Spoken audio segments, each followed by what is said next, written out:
में करता हूँ। आज बच्चों हम ELF का पार्ट 2 पढ़ने जा रहे हैं। इससे पहले हमने ELF की 6 प्रॉपर्टीज पढ़ी हैं। वो 6 की 6 प्रॉपर्टीज आपको अच्छे से याद होनी चाहिए। वो 6 की, एक सेकंड, किसी का मैसेज आया क्या ग्रुप पे? एक बार चेक कर लो ग्रुप। मेरा कनेक्ट नहीं, तुझे आपको कल भी कनेक्ट नहीं हो रहा था। चलो, तो यहाँ पे अगर बात करते हैं ELF, अब ELF क्या होती है? कुछ नहीं, इलेक्ट्रिक फील्ड लाइंस को हम ELF बोलते हैं। सारी चीजें हमने पढ़ी थी, पॉजिटिव से निकलती है, नेगेटिव में घुसती है, और ये है। तो कुछ स्टैंडर्ड डायग्राम है वो हमको पढ़ने हैं। क्या कुछ स्टैंडर्ड डायग्राम्स हैं जो एग्जाम में पूछे जाते हैं? स्टैंडर्ड डायग्राम्स हैं जो एग्जाम में पूछे जाते हैं, बनवाए जाते हैं, बोर्ड में भी बनवाए जाते हैं, और आपसे नीट वीट में भी ऑप्शन के थ्रू पूछे जाते हैं। क्वेश्चन उठा के देखोगे आपको मिल जाएंगे ऐसे क्वेश्चन, और कुछ बच्चों ने अगर क्वेश्चन लगाए होंगे तो उनको दिखेगा कि हाँ सर ऐसे क्वेश्चन हमने देखे तो थे प्रीवियस वाले में और मॉड्यूल में मिले होंगे। तो पहली बात, अगर आप देखो यूनिफॉर्म इलेक्ट्रिक फील्ड को क्या बोलते हैं अपन? Uniform electric field. तो इसका डायग्राम कैसा बनता है? यूनिफॉर्म इलेक्ट्रिक फील्ड का डायग्राम कैसा बनता है? सब वो हम जानते हैं कि कैसी लाइन बननी चाहिए आपकी। पैरेलल लाइन जो होती है उसको हम यूनिफॉर्म इलेक्ट्रिक फील्ड से दर्शाते हैं। देखो, पैरेलल का मतलब ये नहीं होता कि आप लोग हमेशा ऐसे ही बनाओ। मेरा कहने का मतलब कि ऐसा नहीं कि आपने ऐसे ही बना दिया, वो ऐसा भी हो सकती है, वो आपकी इस तरह से भी हो सकती है। ये भी आपकी यूनिफॉर्म इलेक्ट्रिक फील्ड को ही दर्शाएगा। ये भी आपका क्या करेगा? Uniform electric field. बस फर्क क्या होना चाहिए कि आपकी लाइंस पैरेलल होनी चाहिए। आपकी लाइंस पैरेलल है तो सबसे वो हो जाएंगी आपकी uniform electric field. Uniform electric field एक और तरीके की होती है, लेकिन उसको हम कम दर्शाने की कोशिश करते हैं। वो होता है कि बस पैरेलल होनी चाहिए, वो कर्व भी हो सकती है। कई बच्चों को लगता है कि यूनिफॉर्म इलेक्ट्रिक फील्ड का मतलब कर्व नहीं होती है, ऐसा कुछ नहीं है। मेन मुद्दा क्या होना चाहिए? मेन मुद्दा होना चाहिए आपका कि वो पैरेलल होनी चाहिए। सर ऐसा क्यों? कर्व क्यों नहीं हो सकती? या फिर कर्व होने पे तो चेंज होना चाहिए? नहीं, ऐसा इसीलिए नहीं, बिकॉज आपका मैंने बताया था एक चीज कि जहां पर इलेक्ट्रिक फील्ड ज्यादा, लाइंस ज्यादा होती हैं, जहां ELF ज्यादा होती है, वहां का मैग्नीट्यूड ऑफ इलेक्ट्रिक फील्ड भी ज्यादा होता है। क्योंकि अगर मैं कुछ एरिया देखूं, अगर मैं एक एरिया को मैं देखूं यहाँ पे, तो यहाँ पे आपके इस एरिया में 4 लाइन्स हैं। सेम एरिया अगर मैं यहाँ पे लेके चलता हूँ तो उतने में भी आपकी क्या आएंगी? 4 लाइन आएंगी। 4 लाइन का मतलब है कि आपका जितना इलेक्ट्रिक फील्ड यहाँ पर है उतना ही इलेक्ट्रिक फील्ड आपका यहाँ पे होगा। तो इसको हम क्या बोलेंगे? जब आपका इलेक्ट्रिक फील्ड की वैल्यू क्या हो जाती है? कांस्टेंट हो जाती है, तो उसको हम बोलते हैं आपका uniform electric field. Uniform electric field हो जाता है। सिमिलरली ये भी आपका यूनिफॉर्म, लेकिन जनरली अगर आपसे कुछ ना बोले और यूनिफॉर्म इलेक्ट्रिक फील्ड बोल दे तो आप ऑटोमेटिकली क्या समझ जाओगे कि आप पैरेलल लाइंस को इस तरह से बना दोगे। ये वाला डायग्राम ज्यादा प्रेफर किया जाता है। अब नेक्स्ट है आपका, सुनो, नेक्स्ट है आपका जो अरेंजमेंट के हिसाब से बनते हैं। ये इंपॉर्टेंट है, क्वेश्चन पूछा गया, इसके ऊपर समझना। मान लो आपका यहाँ पे एक प्लस क्यू का चार्ज है और यहाँ पे भी एक प्लस क्यू का चार्ज है। ठीक है, दोनों प्लस क्यू है, ये भी प्लस क्यू है, ये भी प्लस क्यू, दोनों का मैग्नीट्यूड सेम है। अब सुनो कि इनके बीच में कैसी बनेगी इलेक्ट्रिक फील्ड लाइंस, बहुत इंपॉर्टेंट है। अगर अकेले रखा होता तो बड़े आप आराम से बना लेते, लेकिन अगर अकेले नहीं रखा तो कैसे बनाओगे? तो वो समझिए। मैं क्या करूंगा सर, यहाँ से अकेले नहीं रखा है तो मैं देखूंगा सर, अगर ये अकेला रखा होता तो लाइन कैसी बनती? क्या सर ये ऐसे बनती सीधी? हाँ ऐसे बनती। क्या ये ऐसी सीधी बनती? हाँ, ये बाहर की तरफ, तो प्लस से बाहर निकलती हुई लाइन आती है, ये भी ऐसे होती, ये भी ऐसी होती, और ये भी ऐसी होती। अगर आपका प्लस क्यू अकेला रखा होता तो लाइन ऐसी बनती, मतलब लाइन ऐसी और बनती ऐसी, अगर अकेला रखा होता, लेकिन अकेला तो रखा नहीं है। ठीक है, सिमिलरली आपका जो ये वाला प्लस क्यू अकेला रखा होता तो इससे लाइन ऐसी निकलती। बस इस तरह से डायग्राम बनाओ पहले। ठीक है, ये तरीका है बता रहा हूँ बनाने का।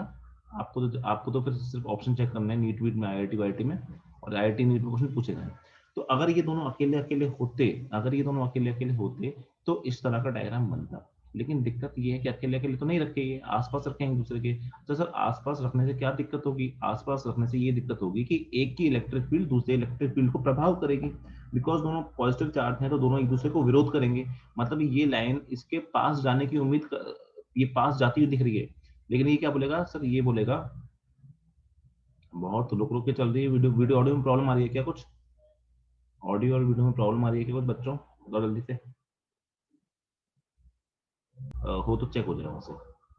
चलिए, तो अब बात ये है यहाँ पे समझने वाली कि सर अगर ये क्यू अकेला होता तब तो आपकी ऐसी लाइन जाती, लेकिन इसकी वजह से वो इफेक्ट होगी। क्यों होगी इफेक्ट? ये भी प्लस का, ये प्लस का, दोनों अपोज करते हैं। मतलब ये लाइन क्या होगी? ऐसे जा रही थी पर ये ऐसे मुड़ जाएगी। क्यों मुड़ जाएगी? क्योंकि ये इसका विरोध करेगी, इसको सीधे इसके पास ना जाने देगी, इसको दूर कर देगी। क्योंकि प्लस प्लस एक दूसरे को क्या करते हैं? अट्रैक्ट नहीं करते, रिपेल करते हैं। ये लाइन बनेगी नहीं, ये लाइन बनेगी ही नहीं। ये लाइन भी क्या होगी सर? ये ऐसे जा रही होती लेकिन ऐसे मुड़ जाएगी। ये लाइन क्या होगी? ऐसे जाएगी लेकिन ऐसे मुड़ जाएगी। तो फाइनल डायग्राम क्या है? देखो तरीका मैंने बता दिया कैसे बनाना है। फाइनल डायग्राम में क्या बनेगा? ये जो बाहर वाली लाइन है उन पे तो कोई प्रभाव नहीं पड़ेगा।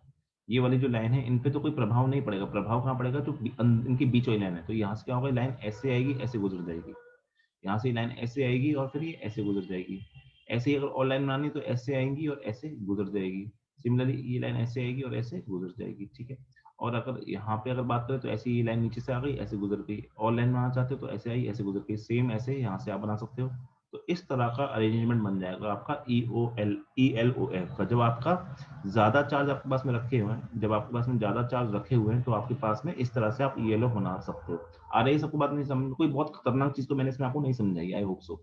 अगर आपको इसी तरह से -Q और -Q दे दूं मैं, कल को मैंने बोल दिया यहाँ पे -Q रखा है और यहाँ भी -Q रखा है, तो सेम बनेगा, बिल्कुल सेम बनेगा। बस फर्क क्या होगा, देखो यही चीज चेक करवाएगा आपसे एग्जाम में कि कौन सा चार्ज कहाँ रखा है, ठीक है। तो अगर यहाँ पे -Q है और यहाँ पे -Q है, तो आप क्या करोगे, कुछ नहीं सर, लाइंस वैसी ही वैसी बनेगी, सेम टू सेम। बस फर्क क्या होगा आपका कि आपके जो एरो का साइन होगा, जो एरो है जो बाहर की तरफ बन रहा है, वो कहाँ बन जाएगा, आपका अंदर की तरफ बन जाएगा। मतलब आपका एक लाइन ऐसे, एक लाइन ऐसे, एक लाइन ऐसे, क्योंकि -Q -Q तो आपस में रिपेल ही करते हैं आपके, ठीक है। ये भी बन जाएगा ऐसे, ये इन वाली लाइन पे कोई प्रभाव नहीं पड़ेगा क्योंकि उस तरफ कोई चार्ज नहीं है। ये लाइन ऐसे, ये लाइन ऐसे, प्रभाव किससे पड़ेगा, जो अंदर वाली लाइन है, तो वो क्या होगी, इस तरह से होगी। यहाँ क्या होगी, इस तरह से होगी। यहाँ पे क्या होगी, इस तरह से होगी, क्योंकि दोनों तो अपोज कर रहे हैं तो मिलेंगे तो कभी नहीं। बस एरो का साइन चेक करना होगा आपको इस क्वेश्चन में, क्योंकि कई बार इस पे क्वेश्चन आ चुका है एग्जाम में। तो आई होप कि हर बच्चों को ये दोनों डायग्राम तो समझ में आ गए होंगे। अब नेक्स्ट डायग्राम ऐसा देखते हैं हम कि नेक्स्ट डायग्राम आपका है कि मान लीजिए यहाँ पर आपका है +Q है, ठीक है, और यहाँ पर है आपका -Q। यहाँ पर है आपका +Q और यहाँ पे है आपका -Q। चलिए अच्छे समझते हैं। अब क्या होगा, अब थोड़ी सी गड़बड़ शुरू होगी, क्यों, क्योंकि देखो यहाँ से ये लाइन तो ऐसी जाएगी, ये लाइन ऐसी ही जाएगी, और ये लाइन ऐसी जाएगी, ये लाइन ऐसी जाएगी, और ये भी लाइन ऐसी जाएगी। इसमें कोई प्रभाव नहीं पड़ेगा, बिकॉज ये तो इस तरफ तो कोई चार्ज है ही नहीं, इस तरफ तो कोई चार्ज है नहीं, तो ये तो ऐसे जाएंगी। अब सिमिलरली जब मैं इसकी बात करता हूँ तो इसमें ये लाइन ऐसे घुसेगी, ये लाइन ऐसे घुसेगी, और क्योंकि -Q के अंदर घुसती हैं और +Q से बाहर निकलती हैं, ठीक है। तो इन लाइन में कोई प्रभाव नहीं पड़ेगा। प्रभाव किसमें पड़ेगा कि मान लो सर अगर सिर्फ +Q होता तो उससे लाइन निकलती है, ठीक है। -Q होता तो उसमें लाइन घुसती। तो तुम्हें ऑब्जर्व नहीं हो रहा कि एक चीज यहाँ से गुजर, एक चीज यहाँ से निकल रही है और एक चीज यहाँ पे घुस रही है, क्योंकि दोनों एक दूसरे को अट्रैक्ट करते हैं। तो क्या होगा, यही लाइन इस पे अट्रैक्ट होगी, क्या हो जाएगी, इस तरह से चली जाएगी। सिमिलरली ऊपर, सिमिलरली हर जगह पे। तो आप इस बार फर्क क्या हो जाएगा, इस बार जो लाइन निकलेगी वो भी सीधी नहीं जाएगी, लेकिन उसका क्या होगा, बाद में वो मुड़ के आपकी इस तरह से जाएगी, ऐसे करके चली जाएगी ये। फिर ऐसे एक और लाइन बनानी है तो ऐसे बना दी लाइन, ठीक है। ऐसी लाइन बनानी है तो इस तरह से बना दी लाइन। ऐसे ही आप बाकी लाइन भी बना सकते हो। समझ में आया कि नहीं आया, जल्दी से बता दो। समझ में आया कि नहीं आया, जल्दी से बता दो कि कोई दिक्कत तो नहीं है ना बनाने में, ठीक है, कोई दिक्कत नहीं होनी चाहिए बनाने में। चलिए, बहुत सिंपल है डायग्राम है, बचपन की डायग्राम है, लेकिन एग्जाम में क्वेश्चन आए हैं इसके ऊपर, ठीक है। तो इसका वो मत करना कि भाई ऐसे क्वेश्चन नहीं आ सकते एग्जाम में, ऐसा कोई जरूरी नहीं है, बिल्कुल जरूरी नहीं है। अगर मैं बात करूं आपकी फोर्थ की, अगर मैं बात करूं फोर्थ की, मान लीजिए आपके पास में है एक लाइन चार्ज। लाइन चार्ज का मतलब क्या है कि मान लीजिए आपके पास में एक लाइन है यहाँ पे, ठीक है। आपके पास में एक इनफाइनाइट वायर, मान लो एक लाइन है इस तरह से, उस पर आपने चार्ज रखा हुआ है। अब कौन सा चार्ज है डिपेंड करता है। मान लीजिए आपने इस पे पूरे पे प्लस प्लस चार्ज दिख रहा है, प्लस प्लस चार्ज, और छोटे छोटे चार्ज होंगे, तो इससे कैसी लाइन होगी, साफ सी बात है, प्लस से लाइन क्या होती है, बाहर की तरफ जाती है। प्लस से कैसी होती है आपकी इलेक्ट्रिक लाइन, बाहर होती है। यानी कि हर पॉइंट पे आपकी क्या होगी, यहाँ से ऐसे होगी, यहाँ से ऐसे होगी, क्योंकि आपका इनफाइनाइट है ये। तो आपकी कहीं मुड़ेगी उड़ेगी नहीं, क्योंकि जहाँ पे भी देखोगे वहां से प्लस मिलेगा, और प्लस से तो सर बाहर ही निकलती है। कहीं टेढ़ी, ये टेढ़ी नहीं बना सकते आप, क्यों, क्योंकि नीचे भी प्लस होगा, ठीक है, तो उसको कैंसिल आउट करने वाला होगा थोड़ी देर में। सिमिलरली आप दूसरी साइड बनाना चाहोगे, दूसरी साइड भी क्या बना दोगे, दूसरी साइड ऐसे बना दोगे, ठीक है। तो इस तरह से बन जाएगी आपकी दूसरी साइड। एरो का खास ध्यान रखना, अगर यही लाइन चार्ज पे आपका नेगेटिव चार्ज रखा होता तो ये सारे के सारे एरो अंदर की तरफ बनते। ये क्वेश्चन आया था नीट IIT के एग्जाम में, ठीक है।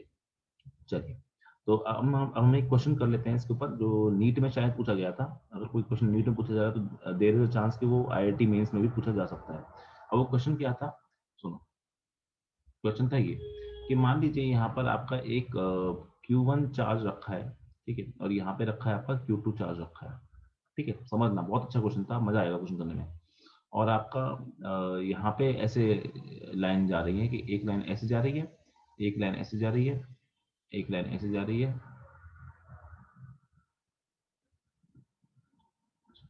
ठीक है, और एक लाइन ऐसे जा रही है, एक लाइन ऐसे जा रही है। ठीक है।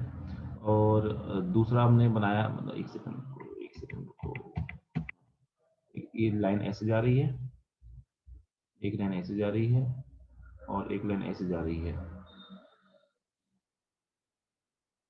हैप्पी जी छत पे जाके बैठ जाओ अपनी। इससे अगर बात करते हैं तो इसमें एक लाइन ऐसे जा रही है, एक लाइन ऐसे जा रही है। तो ये डायग्राम आपको दे रखा है, मान लीजिए। तो 1 2 3 4 5, 1 2 3 4 5 6, ठीक है, 6 ठीक है। 1 2 3 4 5, 1 2 3 4 5 6 3 4 5 6 7 8 9, और मैंने बना दिया यहाँ पे 10 बना दिया। अब ये क्वेश्चन था, सुन लो। अब मैं आपको कुछ ऑप्शन दे रहा हूँ, इनमें से आपके दो ऑप्शन, एक से ज्यादा ऑप्शन ठीक हो सकते हैं, ठीक है। वन और more options can be correct, ठीक है। ये सवाल नीट में आया था, पर नीट में थोड़ा अलग तरीके से पूछा था। नीट में आपको पहले स्टेटमेंट दे दिया था, फिर बोला था इनमें इन स्टेटमेंट से कौन कौन सा स्टेटमेंट सही है। तो ए बी सी ऐसे करके दे दिया था। तो बताना। ए पहला है कि आपका Q1 is positive, Q2 is negative, पहला ऑप्शन। बी ऑप्शन है आपका Q1 is negative and Q2 is positive, ठीक है। ऐसे चार ऑप्शन बन सकते हैं ना। ऐसे बन जाएगा Q1 इज पॉजिटिव और आपका Q2 इज पॉजिटिव, और आखिरी ऑप्शन क्या दे देंगे वो, आखिरी ऑप्शन दे देंगे Q1 is negative and Q2 is negative. इस तरह से दिए। तो जल्दी से बता दो आंसर क्या हो जाएगा। जल्दी से बताओ बच्चों, कि प्यारे प्यारे बच्चों, आंसर क्या होगा इस क्वेश्चन का। जल्दी से बता देंगे आप सबके सब कि आंसर क्या है इसका। बहुत इजी क्वेश्चन है, बहुत ही ज्यादा इजी क्वेश्चन है, ठीक है। तो ये नीट में आया था। अब नीट का जो सेकंड क्वेश्चन आया था, इसमें दो तरह क्वेश्चन बन सकते हैं, दोनों क्वेश्चन मैं कराऊंगा यहाँ पे। वो दोनों क्वेश्चन एक साथ पूछते हैं नीट में, मैं बस अलग अलग पूछ रहा हूँ उनको, ठीक है। सबसे पहले जल्दी जल्दी आंसर कर दो सब बच्चे जो आंसर कर रहे हैं। जितने भी आंसर बच्चे यहाँ पे दिखाई दे रहे हैं, सबके आंसर ए दिखाई दे रहा है। बहुत बढ़िया, मजा आ गया, अच्छी बात है। मतलब तुम लोग थोड़ा बहुत तो सुन ही रहे हो क्लास को, और कुछ नहीं। तो इसका आंसर ए हो जाएगा मेरा, सोचे समझे। बिकॉज साफ साफ दिख रहा है कि Q1 से बाहर लाइन जा रही है, अगर बाहर जा रही है लाइन तो वो पॉजिटिव होना चाहिए, और Q2 के अंदर लाइन जा रही है तो वो आपका नेगेटिव होना चाहिए। That's it. बहुत इजी सवाल है।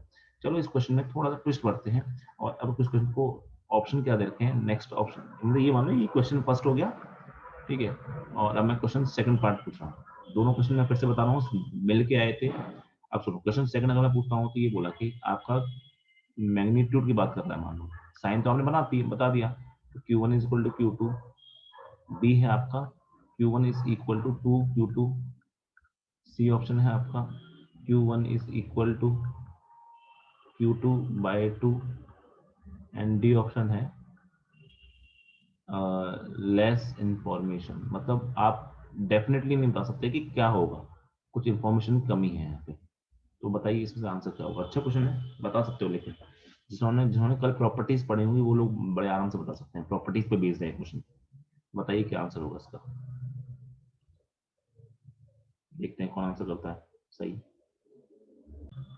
ये रिकॉर्डिंग कैसे रुक गई थी यार अपने आप, पता नहीं। इंपॉर्टेंट नोट पॉइंट्स में अगर बात करें तो electric field lines moves from higher potential to lower potential. Important note points हैं आपके, ये आपको बताना है सही स्टेटमेंट गलत स्टेटमेंट है। तो इंशा जी बोल रही है ट्रू है, आपका मीनू जी बोल रही है ट्रू है, अमन जी बोल रहे हैं टी है, और आप सोमाली जी बोल रही है ट्रू है, निखिल जी बोल रहे हैं ट्रू है।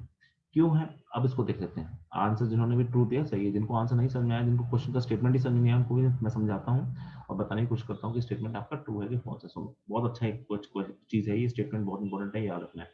तो ये स्टेटमेंट पहली बात तो क्या है, ट्रू है। अब कैसे ट्रू है सुनो।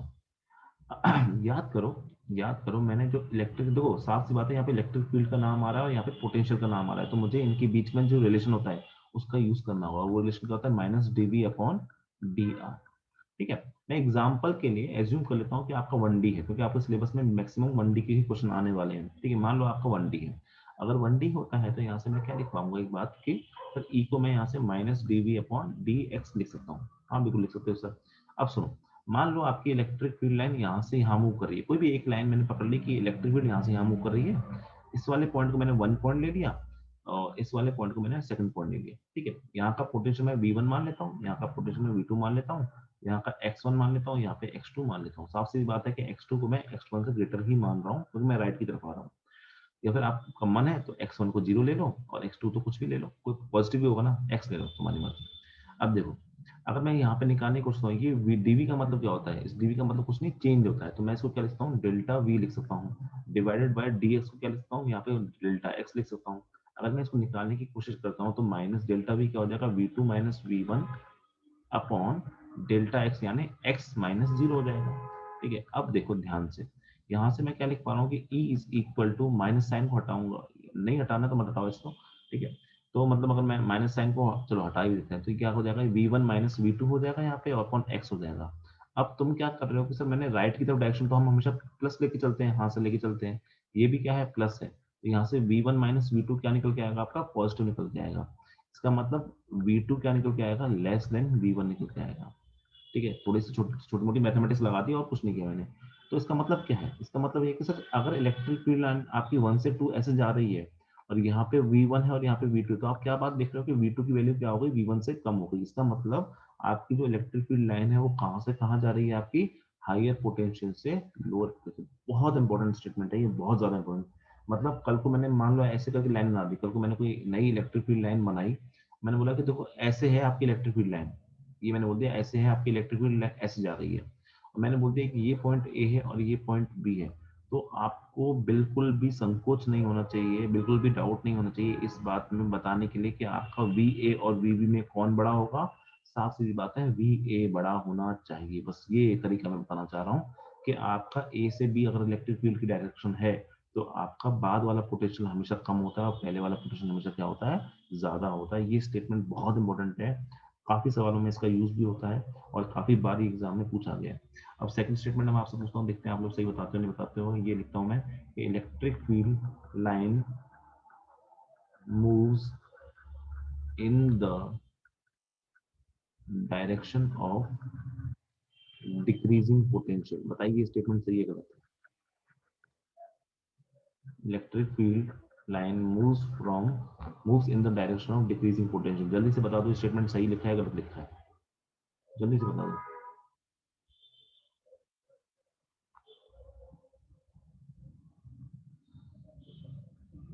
जल्दी से बता दो।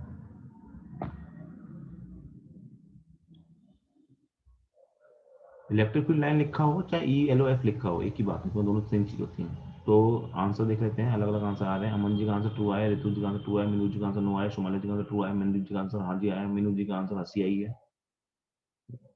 बाकी देखते हैं, कुछ लोगों ने आंसर कर दिया, जल्दी जल्दी इसका आंसर देखते हैं। इसका आंसर है बच्चों ट्रू। अरे मेरे प्यारे प्यारे नन्हे मुन्ने बालकों, ये सेम ही स्टेटमेंट तो लिख दिया मैंने। डिक्रीजिंग का मतलब क्या होता है, कम हो जाना, तो साफ सी बात है इलेक्ट्रिक फील्ड अगर इस तरफ जा रही है, अगर इलेक्ट्रिक फील्ड इस तरफ है, ये V1 है, ये V2 है, तो मैं जानता हूँ ना कि V2 मेरा V1 से कम होता है। इसका मतलब क्या हुआ है, इसका मतलब ये हुआ ना 1 से 2 जाते टाइम पे मेरा V क्या हुआ है, डिक्रीज हुआ है। सिंपल सी बात, एक ही बात तो बोल दी मैंने, एक ही बात को मैंने दूसरे तरीके से बोला। ठीक है, तो भाई इलेक्ट्रिक फील्ड लाइन कहाँ से कहाँ जाती है, आपके डिक्रीजिंग पोटेंशियल, मतलब जहाँ इलेक्ट्रिक फील्ड जाएगी वहाँ पोटेंशियल क्या होता है, कम होता है, वही वाली बात तो बोल दी इनडायरेक्टली। बस आप इंग्लिश में घबरा जाते हैं कुछ लोग। थर्ड पॉइंट, थर्ड पॉइंट को मैं एज अ क्वेश्चन पूछता हूँ आपसे, बहुत इंपॉर्टेंट हो जाएगा ये क्वेश्चन, और ये क्वेश्चन आया हुआ एग्जाम में कि इफ इलेक्ट्रिक फील्ड मूव्स, नहीं इसका हाँ सही, चलो लिखते हैं, if electric field line moves from 1 to 2, then statement बताना है आपको, then delta V, delta V का मतलब क्या हो जाएगा, डेल्टा का मतलब आपको पता होना चाहिए, डेल्टा का मतलब होता है आपका 2 - 1 करना है आपको, फाइव minus initial. Delta V is positive, B delta U is positive, C work done is positive, D none of these. बताइए आंसर क्या होगा, जल्दी से बता दीजिए आंसर क्या होगा। बहुत बेहतरीन क्वेश्चन है, लेकिन जिनको आपके इलेक्ट्रोस्टैटिक्स के फॉर्मूले आते हैं ना, सिर्फ वही बच्चे इसको सही बता पाएंगे, जिनको फॉर्मूले नहीं आते वो नहीं बता पाएंगे। बताइए आंसर क्या होगा इसका। चलिए देखते हैं answer. By the way recording मैंने बंद की थी। अब सुनो, यहाँ पे बात करते हैं, delta V is greater than zero, तो साफ सी बात है यार, इलेक्ट्रिक फील्ड अगर तुम्हारी कहीं से कहीं मूव कर रही है, मान लो ये 1 पॉइंट है और ये 2 पॉइंट है, ये V1 हो जाएगा, ये V2 हो जाएगा। ठीक है, तो V1 और V2 में साफ सीधी बात है यार, V2 तो छोटा ही होता है ना, ये बात मैंने अभी बताई आपको, V2 छोटा होता है V1 से होता है, ठीक है। अगर ऐसा होगा तो डेल्टा V का मतलब क्या होता है, V2 minus V1, V2 minus V1 क्या हो जाएगा, ये भी जीरो से छोटा है, यानी डेल्टा V वो लेस देन जीरो होगा ना भाई, ग्रेटर देन जीरो कैसे बोल सकते हो बेसमो, ये आंसर हो जाएगा गलत। डेल्टा यू की बात करते हैं, हम बात करते हैं सर डेल्टा यू हम निकालेंगे कैसे, डेल्टा यू हम निकालेंगे कैसे, सबसे बड़ा डाउट ही आता है। तो उसको निकालने का सिंपल सा तरीका ये है कि सर आपको जो चीज पता है उसका हेल्प करो। डेल्टा वी पता है ना, डेल्टा वी नेगेटिव है ना, हाँ सर नेगेटिव है। अब क्या मुझे ये बताओ जल्दी से कि यू और वी में क्या रिलेशन होता है, यू और वी में क्या रिलेशन होता है, जल्दी से बताओ मुझे, जल्दी जल्दी जल्दी जल्दी जल्दी जल्दी जल्दी, ये तो फॉर्मूला है, पता होना चाहिए। यू और वी में क्या रिलेशन होता है, पोटेंशियल एनर्जी और पोटेंशियल में क्या रिलेशन होता है, जल्दी बताओ। कोई फॉर्मूला होता है ना, तभी तो हमने जब पोटेंशियल पढ़ा था तो मैंने पहले सबसे पहले वो फॉर्मूला लिखवाया था।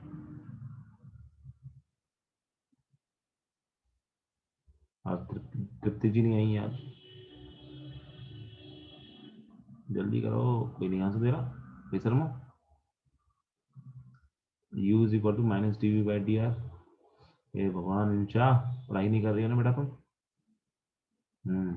निखिल जी सही है, इंशा जी पढ़ाई नहीं कर रही हो आप, ये minus D V by D R कहाँ से आ गया, वो तो ई होता है। सही है सही है, ऋतु सही बोल रही है, ठीक है। तो u और v में रिलेशन होता है, u इज इक्वल टू आपका v by, sorry v is equal to u by q होता है। अगर v is equal to u by q होता है तो डेल्टा v क्या हो जाएगा, डेल्टा v हो जाएगा आपका डेल्टा u बाई q। तो यहाँ से आपका डेल्टा u क्या निकल के आएगा सर, डेल्टा u निकल के आएगा q इंटू डेल्टा v। अब साफ सीधी बात है सर कि आपका डेल्टा v क्या है, डेल्टा v पॉजिटिव नेगेटिव है, तो इसका मतलब डेल्टा u भी क्या हो जाएगा, नेगेटिव हो जाएगा।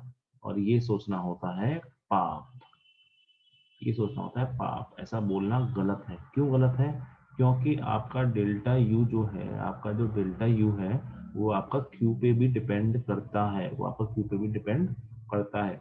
अगर क्यू पॉजिटिव होता तब तो इसकी वैल्यू नेगेटिव आती, लेकिन अगर क्यू नेगेटिव होता तो डेल्टा यू की वैल्यू क्या आती, पॉजिटिव निकल के आती। तो आपका आंसर ये पॉजिटिव भी हो सकता है, नेगेटिव भी हो सकता है, तो आपका ये ऑप्शन भी ऑटोमेटिकली क्या हो जाएगा, गलत हो जाएगा। अभी बताओ सी वाला जो ऑप्शन है work done is greater than zero, ये सही होगा कि नहीं होगा, कुछ मैक्सिमम जनता ने आपका सी आंसर किया, तो देखते हैं। तो देखो मेरे ख्याल से हर बच्चे को पता होगा ये फॉर्मूला क्या होता है, माइनस डेल्टा यू के बराबर है, W is equal to minus delta U होता है, हर बच्चे को पता है ये बात, ठीक है। अब दरअसल बात है, तो मैं यहाँ से डेल्टा डब्ल्यू के बारे में कमेंट कर चुका हूँ, तो डेल्टा डी डब्ल्यू के बारे में कुछ, डेल्टा यू के बारे में हम कुछ नहीं बता सकते, क्यों नहीं बता सकते, क्योंकि डिपेंड करता है क्यू पे, और मुझे इस सवाल में क्यू तो दिया ही नहीं गया, इस सवाल में मुझे क्यू तो दिया ही नहीं गया। अगर मुझे क्यू दिया नहीं गया कि वो पॉजिटिव है या नेगेटिव है, तो मैं डेल्टा यू के साइन पे कमेंट नहीं कर सकता। अगर डेल्टा यू के साइन पे कमेंट नहीं कर सकता, मैं डब्ल्यू के साइन पे भी कमेंट नहीं कर सकता। इसका मतलब मैं वर्क डन पॉजिटिव होगा या नेगेटिव होगा ये श्योरली नहीं कह सकता। इसका मतलब तीनों ऑप्शन का आंसर हो जाएगा आपका डी, और किसी ने आंसर आपका डी नहीं दिया था, ठीक है। समझ में आया कि नहीं आया, देखो क्वेश्चन बहुत अच्छा क्वेश्चन है, बच्चों को हमेशा लगता है नन ऑफ दिस आंसर कभी नहीं हो सकता, पर ऐसा कोई जरूरी नहीं, डिपेंड करता है क्वेश्चन वाले ने क्या क्वेश्चन बनाया, और अच्छा क्वेश्चन है ये, ठीक है।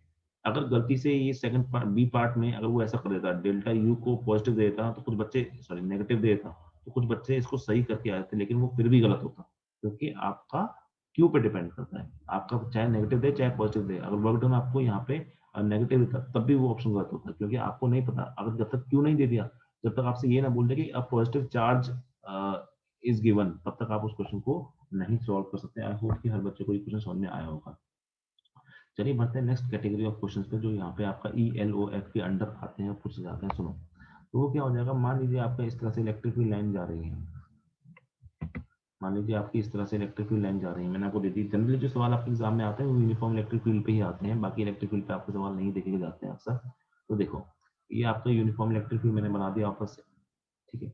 और मैंने यहाँ पे क्या बोला आपसे, देखो देखना, मैंने बोला कि यहाँ पे आपका एक पॉइंट है, पेन चेंज कर लेते हैं, हाँ। यहाँ पे आपका एक पॉइंट है ए, और यहाँ पे आपका एक पॉइंट है बी, ठीक है। और ठीक है, और ए और बी के बीच का जो डिस्टेंस है आपको वो दे रखा है 2 मीटर दे रखा है। आपसे बोल रखा है सवाल में कि यहाँ पे जो इलेक्ट्रिक फील्ड है वो कांस्टेंट है, साफ सी बात है, और उसकी वैल्यू दे रखी है आपको 2 वोल्ट पर मीटर दे रखी है आपको। और आपको ये बोल रखा है कि चलो चलो चलो चलो, ये दे रखा है, ठीक है ठीक है, बहुत बड़ी बात, चलो ये तो अपने हिसाब से ले सकते हैं। VA की जो वैल्यू आपको दे रखी है बच्चों, वो दे रखी है 2 वोल्ट और बोल रखा है फाइंड VB। ये सवाल मैं करूंगा, अगला सवाल आप करोगे, फाइंड VB। ठीक है, बहुत इजी क्वेश्चन है, बहुत ही इजी क्वेश्चन है, बस दिमाग लगाना है। साफ सीधी बात दिख रही है जो बच्चों, अगर तुम इलेक्ट्रिक फील्ड को देखो तो वो सवाल कैसे समझ में आता है कि सवाल मुझे कौन सा फॉर्मूला लगाना है। तो यहाँ पे ई दिया हुआ है, ठीक है, ई दिया है और पूछा क्या है आपको, इस सवाल में आपको ई दिया हुआ है और पूछा क्या है सर, वी पूछा है। तो मैंने इस तरह की चीज पहले बताई थी ना कि भाई जब ई दिया है और वी पूछा है तो आपको फॉर्मूला क्या करना है, ई और वी के बीच में कौन सा रिलेशन है वो यूज करना है। ई और वी के बीच में रिलेशन क्या होता है, minus dB upon d are. लेकिन साफ साफ दिख रहा है कि ई जो है वो सेम डायरेक्शन में, सबके सब एक्स डायरेक्शन में, मतलब आपका ई कैसा है, 1D है और 1D हो जाएगा आपका। तो ये सवाल क्या बन जाएगा आपका, E is equal to minus DB by D X बन जाएगा। यहाँ पे डीवी क्या हो जाएगा, चेंज इन पोटेंशियल, डीएक्स क्या हो जाएगा, चेंज इन पोजीशन। तो ई क्या हो जाएगा यहाँ से, वो हो जाएगा माइनस डेल्टा वी लिख सकता हूँ उसको मैं, delta V upon delta x लिख सकता हूँ, या सिंपल मैं इसको लेंथ लिख सकता हूँ। ठीक है, अरे यही तो होगा, ये एक्स ए हो जाएगा, ये एक्स बी हो जाएगा।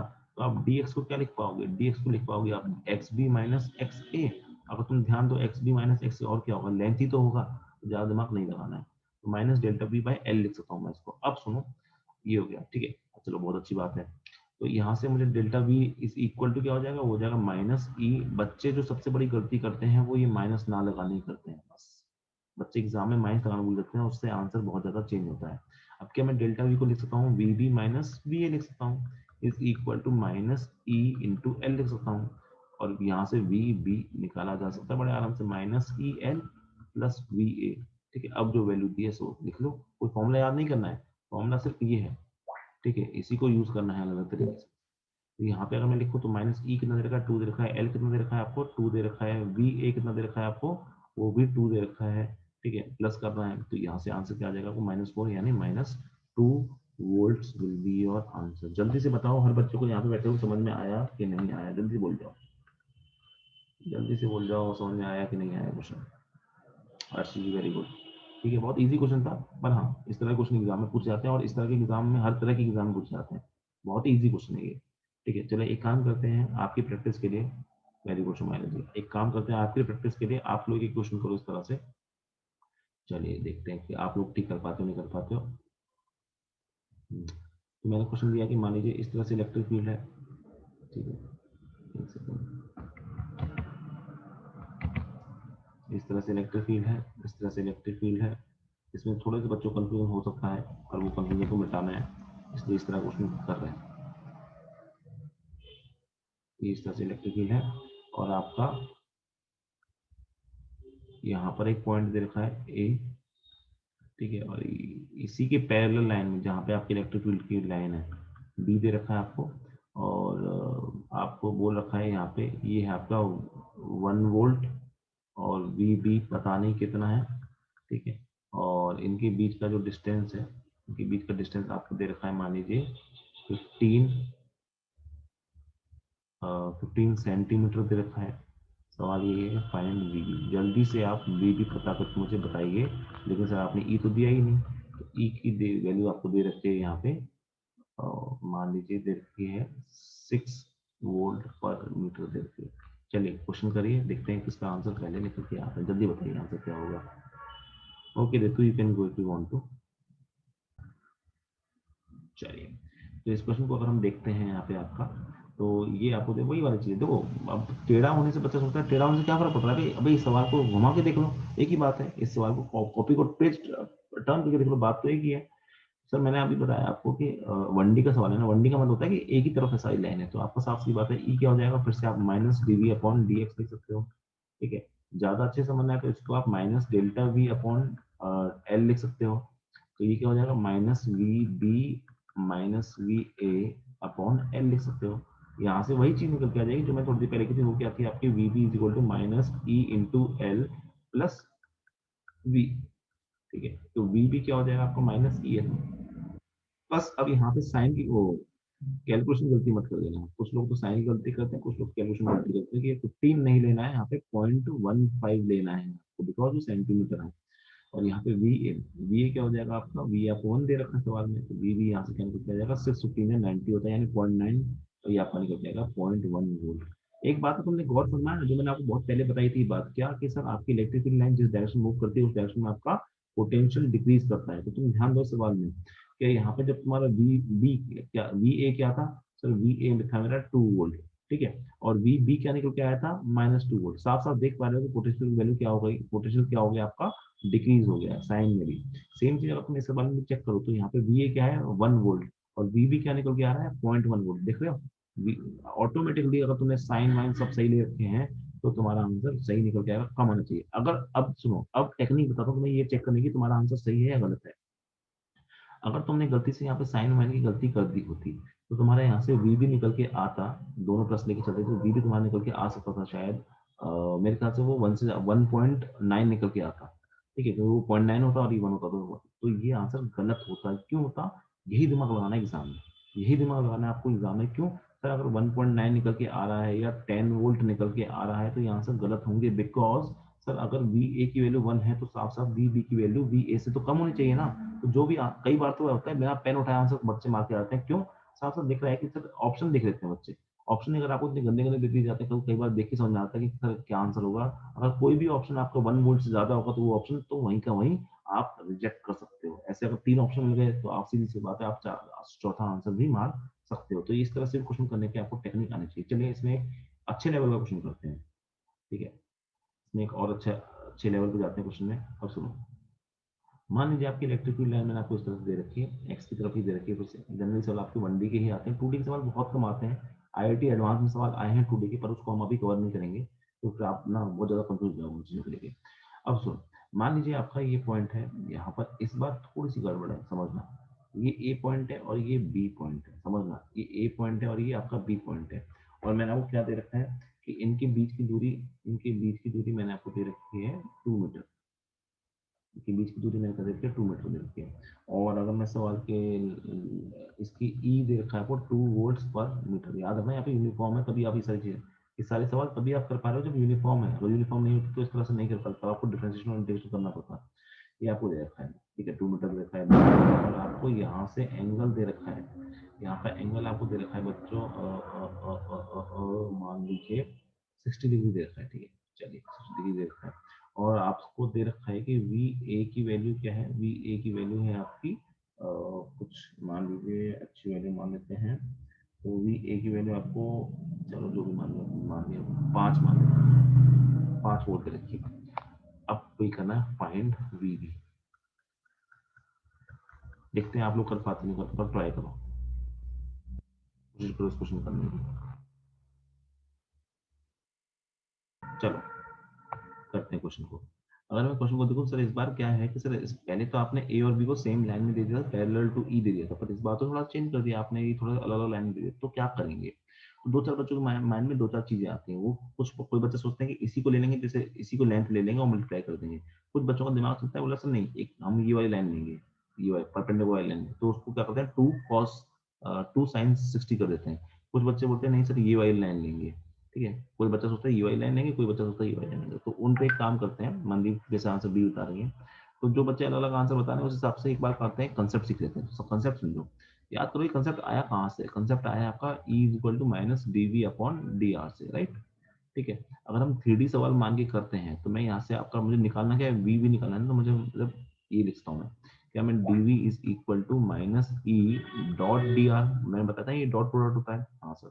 अगर मैं 3D का ही सवाल मानता हूँ इसको, तो डीवी को मैं क्या लिखता हूँ आपका, अच्छा 3D का सवाल मानता हूँ तो मैंने क्या मान लिया, अब सुनना अच्छी चीज, 3D का सवाल मान के चलता हूँ तो ई क्या हो जाएगा आपको बच्चों, ई ये सारी चीज मैं पहले बता चुका हूँ, तो इसको मैं लिख सकता हूँ आपका ई एक्स आई कैप प्लस ई वाई जे कैप प्लस ई जेड के कैप लिख सकते हो आप इसको, ठीक है। सिमिलरली आप डी आर को क्या लिख सकते हो, डी आर को आप लिख सकते हो डी एक्स आई कैप प्लस डी वाई जे कैप लिख सकते हो प्लस डी जेड के कैप लिख सकते हो, ठीक है।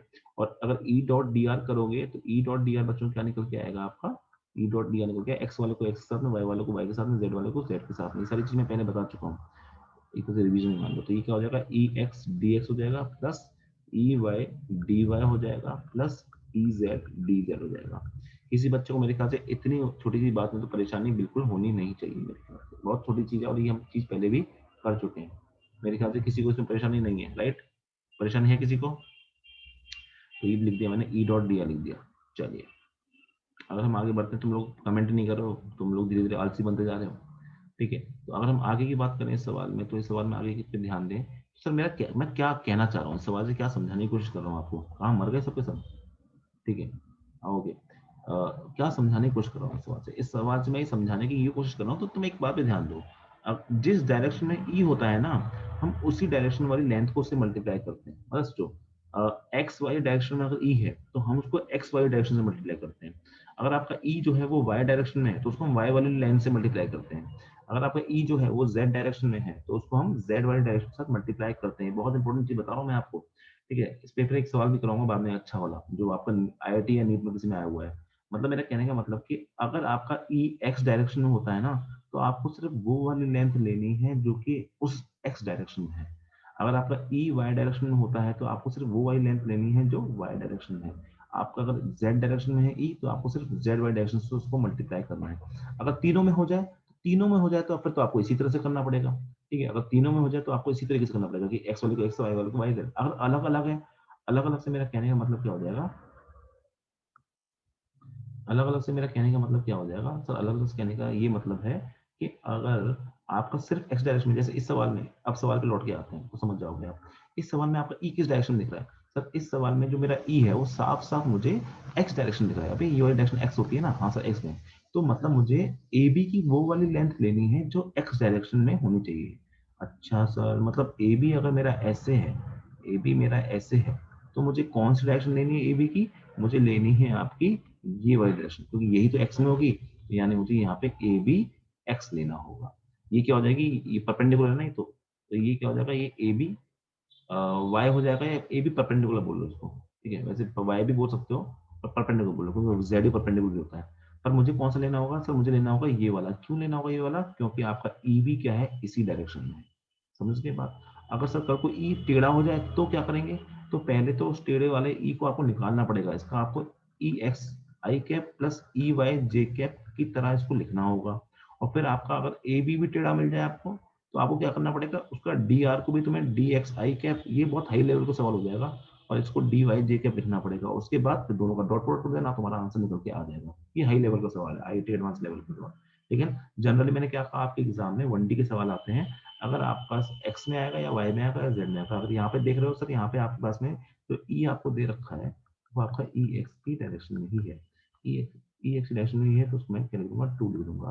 तो इस केस में अगर आपको निकालना है डेल्टा वी, तो डेल्टा वी को आप क्या लिखोगे, ई एक्स इंटू, आप सिंपल उसको ए बी की वो वाली लेंथ से मल्टीप्लाई करोगे जो एक्स डायरेक्शन में है। और ए बी की कौन सी लेंथ है आपकी एक्स डायरेक्शन में, सर अगर ये 2 है, ये 60 है, तो ए बी एक्स कितना हो जाएगा सर, ये हो जाएगा 2 cos 60। और ये इसकी वैल्यू क्या निकल के आएगी, इसकी वैल्यू 1 निकल के आएगी। अरे ये बताओ जल्दी से समझ में आई कि नहीं आई बात, जितनी मैंने बात यहाँ पे समझाई है, क्या हर बच्चे को समझ में आई कि नहीं आई, क्योंकि बहुत अच्छा लेवल का सवाल है ये, आसान बिल्कुल नहीं है। पर इस तरह का सवाल नहीं आएगा एग्जाम में, ये भी बिल्कुल जरूरी नहीं है इस तरह का सवाल एग्जाम में आए हैं। समझ में आया सबको, ठीक है। सर लेकिन आपने तो कंपोनेंट ब्रेक करवा कर बताया, तो मैं कंपोनेंट ब्रेक कर तो रहा हूँ बेटा। ये ए भी परपेंडिकुलर होगा, ए भी हुआ एक्स हो गया, तो ये कंपोनेंट ही तो है, और क्या है इसके। ठीक है, ठीक है, बाकी लोगों ने एडजस्ट कर दिया, चलो। तो मतलब इस सवाल में आपका दिख रहा है कि एक्स डायरेक्शन में ई, वाई में है नहीं तो ये जीरो हो जाएगा। मैथमेटिक्स जाना तो मैथमेटिक्स ले जाओ, वाई है ही नहीं तो ये जीरो, ये जीरो, तो ये तो जीरो आएंगे निकल के, तो चाहिए ही, तो उससे भी कर सकते हो। अब यहाँ बात करते हैं, तो क्या मैं इसको लिखता हूँ, V B minus V A is equal to E X. E X कितना हो जाएगा आपका सर, ई एक्स हो जाएगा मेरा, जो कि जो वो ई एक्स ही है एक्चुअली, और कुछ नहीं है। तो ये जो है आपका, ये और कुछ नहीं, ई एक्स ही है, एक्स की डैश में ये हो जाएगा। सॉरी मैंने एक गलती कर दी, माइनस साइन लगा है ना, माइनस साइन जो होता है, ठीक है, वही गलती होती है एग्जाम में, माइनस इंटू 2 इंटू कौन सी लेंथ लेंगे, A B X. A B X कितने के बराबर है, 1 के बराबर। यहाँ पे मैंने मल्टीप्लाई कर दिया 1। मैंने कुछ ऑप्शन ही कर दे दिया क्या, मैंने 5 क्यों ले रखे हैं option, sorry sorry sorry sorry. एक काम करो, जो ये लेंथ है, लोगों ने आंसर ही बता दिया, वाह, इसको 5 ले लो। ठीक है, तो मैंने ऑप्शन भी कर दिए, 5 हो जाएगा। तो कुछ बच्चे बोले सर तभी नहीं आता हमारा आंसर, है ना, कुछ बच्चे बोले तभी हमारा आंसर नहीं आया था। सर आपने आई जे क्यों लिए, समझ नहीं आया, बता दो प्लीज। लेकिन क्लास में पूछना था, तुम ऑफलाइन के बच्चे हो तभी तुम्हें समझ में नहीं आ रहा, हद है। और ये चीज तुम पहले पढ़ चुके हो, करके मैं निकल तुम हाथ वाली बात करते हो, यहाँ पे मत बोलने दो मेरे को। ठीक है, कल आ जाना, कल क्लास में बता दूंगा ये चीज़, तुम्हें नोट्स में करवाई होगी, बाद जाकर नोट्स में देखो आपने। ठीक है, तो देखो यहाँ पे बी बी माइनस बी क्या हो जाएगा, यहाँ पे मैंने हाँ, तो ये आपको उस टाइम पे ये हो जाएगा 5 cos 60, और 5 cos 60 क्या हो जाएगा आपका 5/2 हो जाएगा। देखिए नोट्स देखो एक बार जाके, अगर उसमें परेशानी है तो कल क्लास कर लेना। ये हो जाएगा 5/2। तो यहाँ पे आपको क्या लेना पड़ेगा, ए बी एक्स लेना पड़ेगा 5/2, 2 से 2 कटेगा, और बी बी माइनस बी ए कितना दे रखा है, 0 दे रखा है, -5 निकल के आएगी, बी बी की वैल्यू क्या आएगी आपकी निकल के 5 वोल्ट निकल के, -5 वोल्ट निकल के आ जाएगी। ठीक है, दीदी की वैल्यू क्या आ जाएगी। अब मेरे ख्याल से हर बच्चे को आंसर समझ में आएगा, समझ में आया कि नहीं आया जल्दी बता दो, सुपर फास्ट स्पीड से बता दो आंसर कि तुम्हारा समझ में आया कि नहीं आया, क्योंकि मैं बिल्कुल नहीं कह रहा कुछ ना हार्ड है, बिल्कुल नहीं कह रहा कुछ ना आसान है, बिल्कुल नहीं कह रहा, लेकिन कंसेप्चुअल है ये जरूरी है। और इसमें सिर्फ आपने कंसेप्ट ही सीखा है और कुछ नहीं सीखा, बस याद रखो कि आपको कौन सी वाली लेंथ लेनी है, जो कि उसी डायरेक्शन में लेनी है जिस डायरेक्शन में आपका ई है, वो वाली लेंथ लो, और कोई मतलब नहीं है। जिस डायरेक्शन में आपका इलेक्ट्रिक फील्ड होती है उसी डायरेक्शन की आपको लेंथ लेनी है दो पॉइंट के बीच की, तभी आप कर पाओगे। तो एक काम करते हैं, एक सवाल आया था शायद नीट में आया था, आईआईटी में आया था, मुझे पता नहीं, लेकिन आया एग्जाम में जरूर है और वो अच्छा क्वेश्चन है, उसको हम कर लेते हैं। मैं उसके ऑप्शंस नहीं करवाऊंगा आपको, ठीक है, मैं उसके ऑप्शंस नहीं करवाने वाला आपको, क्योंकि ऑप्शन से फिर वो सीखने का मजा नहीं रहता। क्वेश्चन जो सीखने में मजा आता है वो ऑब्जेक्टिव से नहीं, सब्जेक्टिव से सीखते हैं आप क्वेश्चनों को। ऑब्जेक्टिव से तो आप बस खाना पूर्ति करते हैं कि भैया जल्दी तुक्का मारो आंसर निकालो। ठीक है, तो इस तरह से आपको इलेक्ट्रिक लाइन दे रखी है, सबकी सब साफ सी बात है, एक्स की डायरेक्शन नहीं है। ठीक है, आप एक्स भी याद नहीं करना चाहते मत याद करो, आप ये याद रखो कि पैरेलल वाले मल्टीप्लाई करने लेंथ मुझे, जो उस डायरेक्शन में है आपका। चलिए, आपको इस बार आपको इस तरह से 3 पॉइंट दे रखे होंगे आपको। सर ये तो डायरेक्ट भी आ रहा है, ई एल कॉसिस्टा। बेटा ऋतु, आपने जो एल कॉसिस्टी लिखा है ना, वो कैसे क्यों लिखा है, जो आप बात बोल रहे हैं बिल्कुल सही बोल रही हो, आपने जो ई एल कॉसिस्टी लिखा है वो क्यों लिखा है।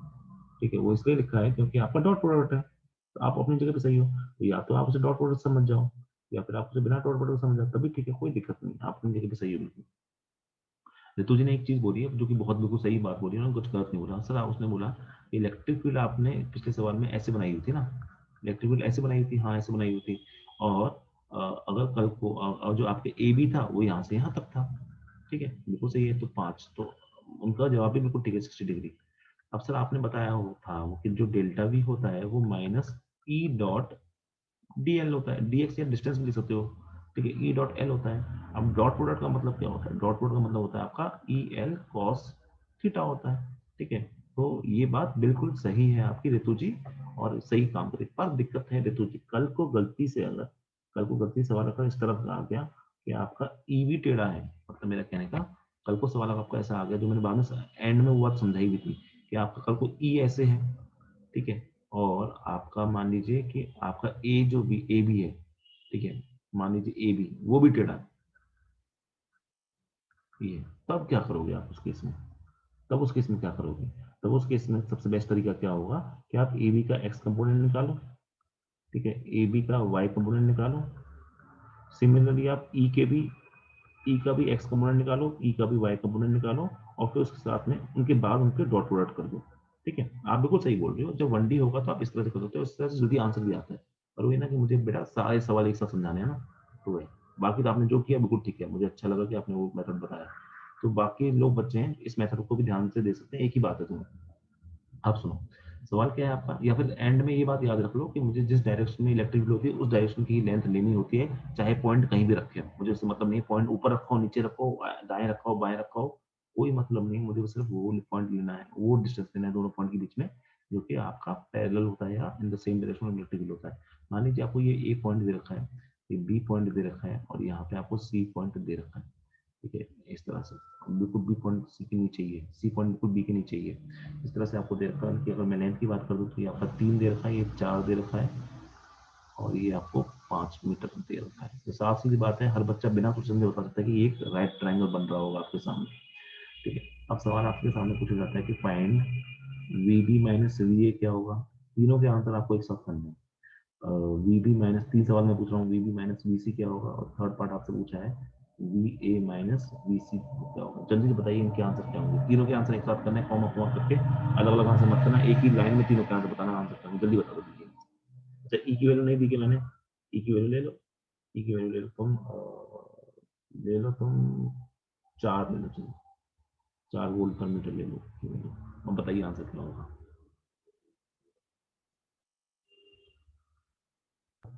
कि भाई ये वो टाइम आ चुका है आपकी लाइफ में कि भाई अब तुम्हें पता ही है कि नीट का एग्जाम तो होना ही है, और इस बार चांसेस है कि टाइम पे हो जाएगा या फिर एक महीना लेट होगा तो सो होगा। तो अब कोशिश करो कि यार ये शादी पार्टी ब्याह मुंडन जो भी है इनको अवॉइड करो। ठीक है, इनसे बहुत ज्यादा माइंड डिस्ट्रैक्ट होता है, बहुत ज्यादा माइंड डिस्ट्रैक्ट, मतलब इतना ज्यादा होता है ना, तुम्हें आइडिया नहीं है। तुम्हें आइडिया क्यों नहीं है? क्योंकि तुमने अभी वो लेवल देखा नहीं है, तुम उस लेवल को पार करके नहीं आए, तुम तो बहुत लाइटली ले लेते हो कोई भी चीजों को। देखो मैं अगर बात करता हूँ अपने लेवल पे, तुम मेरा आईआईटी में सिलेक्शन जब हुआ था, मैंने इस बात को मेरे, मुझे अच्छे से याद है कि मेरी एक कजन थी, मेरे पूरे घर में सिर्फ एक दीदी है मेरी। ठीक है, मुझे ये चीज रिकॉर्ड नहीं करनी चाहिए। यहाँ पे या फिर हर बच्चे को, आप लोगों को लगता है यार शादी पार्टी में तो जा सकते हैं, थोड़ा सा मूड फ्रेश हो जाएगा, थोड़ा सा माइंड डाइवर्ट हो जाएगा, अच्छा है, थोड़ा सा मूड फ्रेश हो जाएगा, लेकिन वो इतना ज्यादा फ्रेश हो जाता है, वो इतना ज्यादा डाइवर्ट हो जाता है कि उसको वापस लाने ट्रैक में आपको कुछ दिन और वेस्ट हो जाते हैं आपके। ठीक है, तो होता क्या है कि भाई कृपया करके इस टाइम पे किसी शादी पार्टी मुंडन नया साल नई दिवाली कोई मतलब नहीं है आपके लिए। क्यों क्यों मतलब नहीं है? तो इसका मतलब ये नहीं, दिवाली और दशहरा को ऐसे फेस्टिवल्स की बात की है, दिवाली दशहरा होली नई नया साल इन सबको तो बनाया ही मत करो अब। क्यों? मतलब अब मत बनाया करो, मतलब इस टाइम पे जब आप तैयारी करो, बिकॉज ये अगले साल वापस आएंगे यार, अगले साल वापस आएंगे। और दूसरी सबसे बड़ी बात ये है कि अगर आपने इस साल दिवाली दशहरा ज्यादा अच्छे बना लिए और उस वजह से आपका रिजल्ट अफेक्ट हो गया, तो अगले साल की दिवाली खराब हो जाएगी आपकी। लेकिन अगर आपने इस साल दिवाली दशहरा नहीं बनाया, या इस साल आपने ईद वीद नहीं बनाई, आपने टाइम पास नहीं किया, शादी पार्टी में नहीं गए, तो अगली बार जब वो मतलब दिवाली दशहरा होगा ना, तो वही आपका बहुत अच्छा हो सकता है।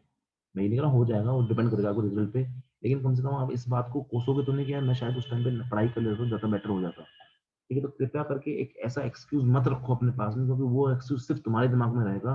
किसी दुनिया में किसी भी इंसान को, इवन योर पेरेंट्स, इवन तुम्हारे भाई बहन को घंटा फर्क नहीं पड़ेगा इस बात से कि तुम उस टाइम पे बिजी थे, या तुम उस टाइम पे पढ़ाई नहीं कर पाए, या तुम उस टाइम पे शादी में चले गए, या फिर बहुत इंपॉर्टेंट चीज में गए। किसी को फर्क नहीं पड़ेगा एक साल बाद, किसको फर्क पड़ेगा? तुमको फर्क पड़ेगा। अगर तुमने वो टाइम वेस्ट कर दिया ना, अगर, तो बस अपने आप को एक्सक्यूज देते जाओगे, यार ऐसा हो जाता है वैसा हो जाता है, पर उससे कोई फायदा नहीं होगा, कोई फायदा नहीं होगा उससे। अपने आप को पूछते रहना पूरी जिंदगी। तो अगर हम ये सब चीजें ना करके, अब हम थोड़ा सा ये शादी पार्टी को छोड़ के अपनी जिंदगी पे ध्यान दे लेना, तो सब अच्छा होगा। कुछ लोग बोलते हैं कि वो बुरा मान जाएंगे, फिर बात नहीं करेंगे। कुछ लोग तो और ये बहुत शानदार वाला रीजन देते हैं कि सर अगर आज हम किसी की शादी में जाएंगे तभी तो वो हमारी शादी में आएगा। ऐसे फालतू फालतू रीजन देते हैं ना। तो एक बात समझ लो यार कि देखो, सक्सेसफुल इंसान के पीछे दुनिया भागती है, ये बात तुम भी जानते हो, और अनसक्सेसफुल या फेलियर इंसान से दुनिया दूर दूर भागती है, कोसों दूर भागती है। अगर तुम्हारा सिलेक्शन हो गया, आज मान लो तुम किसी अपनी दीदी, मतलब खास दीदी तो की बात नहीं कर रहा हूँ, उनमें तो आपको इन्वॉल्व होना पड़ेगा, बट उसमें भी लीस्ट इन्वॉल्वमेंट रखो अपना। ठीक है, देते हैं लोग भाई, तुम्हें पता नहीं है, मेरे को सब तरह के बच्चे मिले हैं। ठीक है, तो अगर आपको मतलब जो खास कोई घर वाला है तो यार थोड़ा सा कम किया जाता है, बहुत ज्यादा नहीं किया जाता कम। ठीक है, लेकिन अगर कोई कजन वजन है तो उसका अवॉइड कर सकते। क्यों? मैं सही बताता हूँ यार, अगर तुम्हारा सिलेक्शन हो गया ना, तुम कल को डॉक्टर बन गए, तुम अच्छे कॉलेज में पहुंच गए ना, तो तुम्हारी शादी होगी या जो तुम कोई भी छोटा मोटा इवेंट करोगे, कुछ भी होगा ना, वो लोग तुम्हारे पास ऑटोमेटिकली आएंगे, तुम्हारी पूजा करेंगे, तुम्हें अपना पेड़, तुम्हारी तारीफ करेंगे हर जगह पे, ये मेरा भाई है, ये मेरा भाई है, चाहे तुम उनकी शादी पार्टी में किसी चीज में नहीं गए। ठीक है, लेकिन अगर तुम गलती से शादी पार्टी में गए हो, चाहे नहीं गए हो, अगर तुम सक्सेसफुल नहीं हो ना, तुम भी ये बात जानते हो कि वो बोलेंगे यार बस पैसा वेस्ट किया यार पिताजी का उसने। ठीक है, पढ़ता पढ़ता थोड़ी ना था, हम तो जानते थे उसका कुछ होगा ही नहीं। क्योंकि ये सारी चीजें मैंने भी अपने टाइम पे सुनी है। ठीक है, तो यही वाली बात आपको बोली जाएगी, फिर सोचो क्या हालत होगी, फिर आप क्या सोचोगे, काश मैं ऐसी शादी में नहीं जाता, एक दूसरी शादी में गया, अपना टाइम वेस्ट किया, अपना मनी वेस्ट किया, अपना पढ़ाई वेस्ट करी, उसके बाद मुझे सुनने को मिल रहा है। ठीक है, तो इस चीज को प्लीज ऐसे मत ही होने दो, इस चीज को आने ही मत दो। ठीक है, तो प्लीज सक्सेसफुल हो जाओ, पूरी दुनिया तुम्हारे पीछे भागेगी। अनसक्सेसफुल हो जाओ, जो तुम्हारे अपने भी ना वो भी तुमसे दूर भागेंगे। ठीक है, अब आपके हाथ में कि आप क्या करना चाहते हो, वो आपके हाथ में। चलिए इस क्वेश्चन को करते हैं, अपने हाथ में ये क्वेश्चन है तो इसको पहले निपटा लेते हैं। ठीक है, तो देखो, क्वेश्चन की अगर हम बात करें यहाँ पे, तो देखो अब मैंने आपको क्या बताया, कोई भी दो पॉइंट हो चाहे कहीं भी रखे हो, आपको मतलब सिर्फ इस उस डिस्टेंस से है, आपको मतलब सिर्फ उस डिस्टेंस से है जो कि आपका इलेक्ट्रिक फील्ड की डायरेक्शन में होता है। अरे इलेक्ट्रिक फील्ड तो मेरे बच्चों, इलेक्ट्रिक फील्ड तो मेरे बच्चों यहाँ पे है, ठीक है। मॉरल ऑफ द स्टोरी की सवाल करने आए वो निपटा देते हैं, ठीक है, तो वही हमारे काम की चीज है। तो इलेक्ट्रिक फील्ड इस डायरेक्शन में, मतलब मुझे चाहे ए और बी के बीच का डिस्टेंस देखना हो, चाहे मुझे बी और सी के बीच का डिस्टेंस देखना हो, चाहे मुझे ए और सी के बीच का डिस्टेंस देखना हो, मुझे ये वाला लेंथ लेनी पड़ेगी, चाहे मुझे ए बी लेना है, चाहे मुझे बी सी लेना है, चाहे मुझे ए सी लेना है, मुझे ये वाली लेंथ लेनी पड़ेगी। अब मैं बी और ए के बीच की बात करता हूँ, तो बी और ए ऐसे दिख रहे हैं, तो मुझे इनकी कौन सी लेंथ लेनी होगी सर, मुझे बी और ए की लेंथ या तो ये लूंगा या तो ये लूंगा, लेकिन मुझे कौन सी लेंथ लेनी है, ये वाली लेंथ लेनी है, यानी ये वाली लेंथ। और ये वाली लेंथ आपको पहले से दे रखी है 4, तो साफ सी बात है V B minus V A क्या हो जाएगा आपका, जो होता है minus into E into L होता है ना, ठीक है। एल कौन सा लेना है आपको, in the direction of electric field, तो ई का जाएगा माइनस फोर इंटू एल क्या हो जाएगा 4, यानी आ जाएगा आपका माइनस 16 वोल्ट। तो पहले का आंसर है माइनस 16 वोल्ट। आई होप कि कुछ बच्चों ने सही निकाला है। अभी क्या होगा, बी बी माइनस सी की बात करते हैं, तो देखो बी माइनस सी की बात करते हैं, तो बी पॉइंट यहाँ पर है, सी पॉइंट आपके जस्ट इसके नीचे है। अब मैंने बोला सर इलेक्ट्रिक फील्ड तो यहाँ पर है, इलेक्ट्रिक फील्ड तो यहाँ पर है, जब इलेक्ट्रिक फील्ड यहाँ पर है तो ये तो इसके पैरेलल तो आने नहीं वाली, क्योंकि तो परपेंडिकुलर है, इसका पैरेलल कोई कंपोनेंट आने नहीं वाला। जब कोई पैरेलल कंपोनेंट नहीं आने वाला तो सीधे बोल दोगे कि sir V B minus V C का हो जाएगा, जीरो हो जाएगा। कोई डॉट प्रोडक्ट करने की जरूरत नहीं है, कोई आपको फालतू चीज सोचने की जरूरत नहीं है कि मैं इसको एक्स वाई जेड से सोचूंगा, आई के कैसे सोचूंगा, या डॉट प्रोडक्ट कर लूंगा, ई डॉट कॉस 690 करूंगा, कुछ करने की जरूरत नहीं। सिंपल देखो, क्या बी और सी की लेंथ का कोई भी पार्ट आपको पैरेलल टू ई दिख रहा है, सर नहीं दिख रहा, आंसर जीरो, ठीक है। वी ए माइनस वी सी की बात करता हूँ, सर वी ए यहाँ पर है, सी यहाँ पर है, सर अच्छी बात क्या है कि पहले से ही इसकी जो लेंथ आपको दे रखी है चारों पैरेलल ही है, यानी आपका V A minus V C का हो जाएगा माइनस ई इंटू एल हो जाएगा, जो कि आपका ऑब्वियसली बात है कि 4 इंटू 4 ही हो जाएगा, यानी -16 आंसर आएगा। तो आंसर क्या आ जाएंगे आपके, पहले का आंसर आ जाएगा -16 वोल्ट, दूसरे का आंसर आ जाएगा 0 वोल्ट, और लास्ट का आंसर आ जाएगा -4। आई होप कि किसी ने शायद सही आंसर दिया होगा। लेट मी चेक किसी ने दिया है क्या। तो आपका अमन जी ने नहीं दिया, पहला वाला आंसर गलत दिया, आशीष जी ने नहीं दिया, अमन जी ने ऊपर भी नहीं दिया, ऋतु जी ने नहीं दिया, मनदीप जी ने भी नहीं दिया, मतलब किसी का आंसर सही नहीं आया। पर मेन बात है क्या ये क्वेश्चन समझ में आया कि नहीं आया। पेन उठाने की जरूरत नहीं थी इस क्वेश्चन में, पहली बात बताऊँ, मैंने आपको लिख के बस जरूर बताया, लेकिन देखो कि एक लाइन में लिखा हुआ है। इस क्वेश्चन में अगर पेन उठा लिया तो टाइम वेस्ट कर दिया आपने, ठीक है। पर लेकिन क्वेश्चन बहुत अच्छा है, शायद आई आई टी में आया हुआ क्वेश्चन है ये, आई में क्वेश्चन में आया है, या फिर नीट में किसी में एक में तो आया है, इतना मुझे याद है। और समझ में आया कि नहीं आया, बहुत ही आसान क्वेश्चन है, बहुत ही। फर्स्ट में एन इज इक्वल टू 5 है, आशीष जी आप जो बोल रहे हैं फर्स्ट में एल इज इक्वल टू 5 है, वो बट बेटा वो ये वाली लेंथ है, ये वाली लेंथ है, हम टेढ़ी वाली लेंथ नहीं लेते ना। हम कौन सी लेंथ लेते हैं, हम वो वाली लेंथ लेते हैं। तो ये तो किया था लास्ट क्वेश्चन में हमने, देखो हम यहाँ पे भी तो ए और बी 5 था, लेकिन हम कौन सा डिस्टेंस लेते हैं, हम हमेशा डिस्टेंस लेते हैं जो कि आपका इलेक्ट्रिक फील्ड की डायरेक्शन में होता है। इलेक्ट्रिक फील्ड इस डायरेक्शन में, तो मुझे ए बी की वो वाली लेंथ लेनी है जो इस डायरेक्शन में हो। इस डायरेक्शन कौन सी लेंथ होती है, नीचे वाली, या नीचे वाली लेने की मैं क्या कहूँगा, तो ये वाला कंपोनेंट ले लेता हूँ, ठीक है। अगर आपको दे रखा है वैल्यू ये नीचे वाली तो बहुत अच्छी बात है, नहीं दे रखी तो आप कंपोनेंट लेके निकाल दोगे। अब बात ये है, इस सवाल में आपको ये जो कंपोनेंट दे ही रखा है ना, पहले से 4 दे रखा है, 3 दे रखा है, अच्छा कंपोनेंट में दिक्कत है, तो ध्यान दो। अगर कोई भी लेंथ होती है ए ऐसे, तो ये परपेंडिकुलर होता है, ये होता है आपका ए एक्स, और ये होता है ए वाई। ये ऑटोमेटिकली ए एक्स किसके बराबर होता है, ए कॉस 60 के बराबर ही होता है, ए कॉस थीटा के बराबर होता है। तो खैर आई होप कि समझ में आ गया होगा इतना तो। चलिए नेक्स्ट एक चीज पढ़ने जा रहे हैं, ज्यादा बड़ा टॉपिक नहीं, बहुत छोटा टॉपिक है, ठीक है, और लेकिन इंपॉर्टेंट है, क्योंकि इसकी ये बोर्ड्स में भी पूछा गया है, और ये आपका पूछा जाता है उसमें भी, नीट वीट में भी पूछा गया है। तो इसका नाम हो जाएगा आपका, इसका नाम है आपका इक्विपोटेंशियल, इक्विपोटेंशियल सरफेसेस।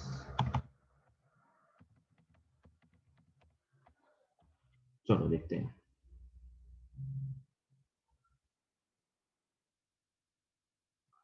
आपका है इक्विपोटेंशियल सरफेस क्या होती है, क्योंकि नाम से ही बहुत पहचान है इसकी, नाम से ही समझ आ रहा है कि इक्विपोटेंशियल क्या होता होगा आपका। अगर हम बात करें इक्विपोटेंशियल का मतलब क्या, इक्वी का मतलब इक्वल, पोटेंशियल का मतलब सेम, ठीक है। पोटेंशियल का मतलब पोटेंशियल, और सरफेस का मतलब इक्वल सरफेस। तो ऐसे surfaces, surface on which, or simple definition, surface on which potential is same, everywhere. ऐसी सरफेस जहाँ पे हर जगह क्या हो आपका पोटेंशियल सेम रहता हो, ऐसी सरफेस को हम क्या बोलते हैं, आपका इक्विपोटेंशियल सरफेस बोलते हैं। मान लीजिए मैंने कोई सरफेस बना दी इस तरह से, इस सरफेस बना दी और मैंने कह दिया आपसे कि ये इक्विपोटेंशियल सरफेस है। मैंने आपसे क्या बोलते हैं, ये आपकी एक तरह की इक्विपोटेंशियल सरफेस है। ठीक है, क्या मतलब है इसका? इसका मतलब कि मान लो इस पे मैं ए पॉइंट है ये और बी पॉइंट है ये, मैं ए पॉइंट से बी पॉइंट पे जा रहा हूँ।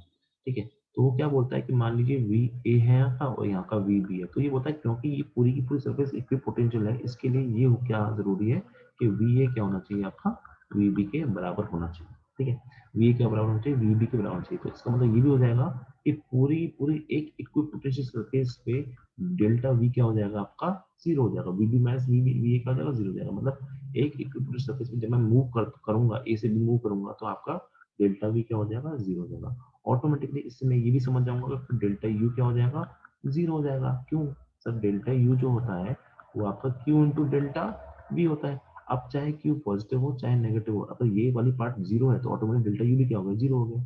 सेम बात मैं ये भी बोल सकता हूँ कि अगर मैं वर्क डन निकालता हूँ वो भी क्या हो जाएगा, जीरो हो जाएगा। क्यों?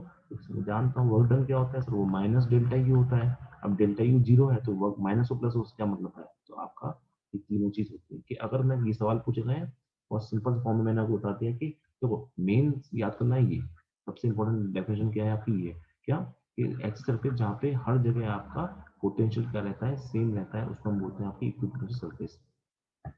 ठीक है, और अगर हम इक्विपोटेंशियल सरफेस से एक पॉइंट से दूसरे पॉइंट पर जाते हैं तो आपकी तीनों चीज आपकी लागू होती है। वहां पे आपका डेल्टा वी भी जीरो होगा, डेल्टा यू भी जीरो होगा, वर्क डन भी जीरो होगा।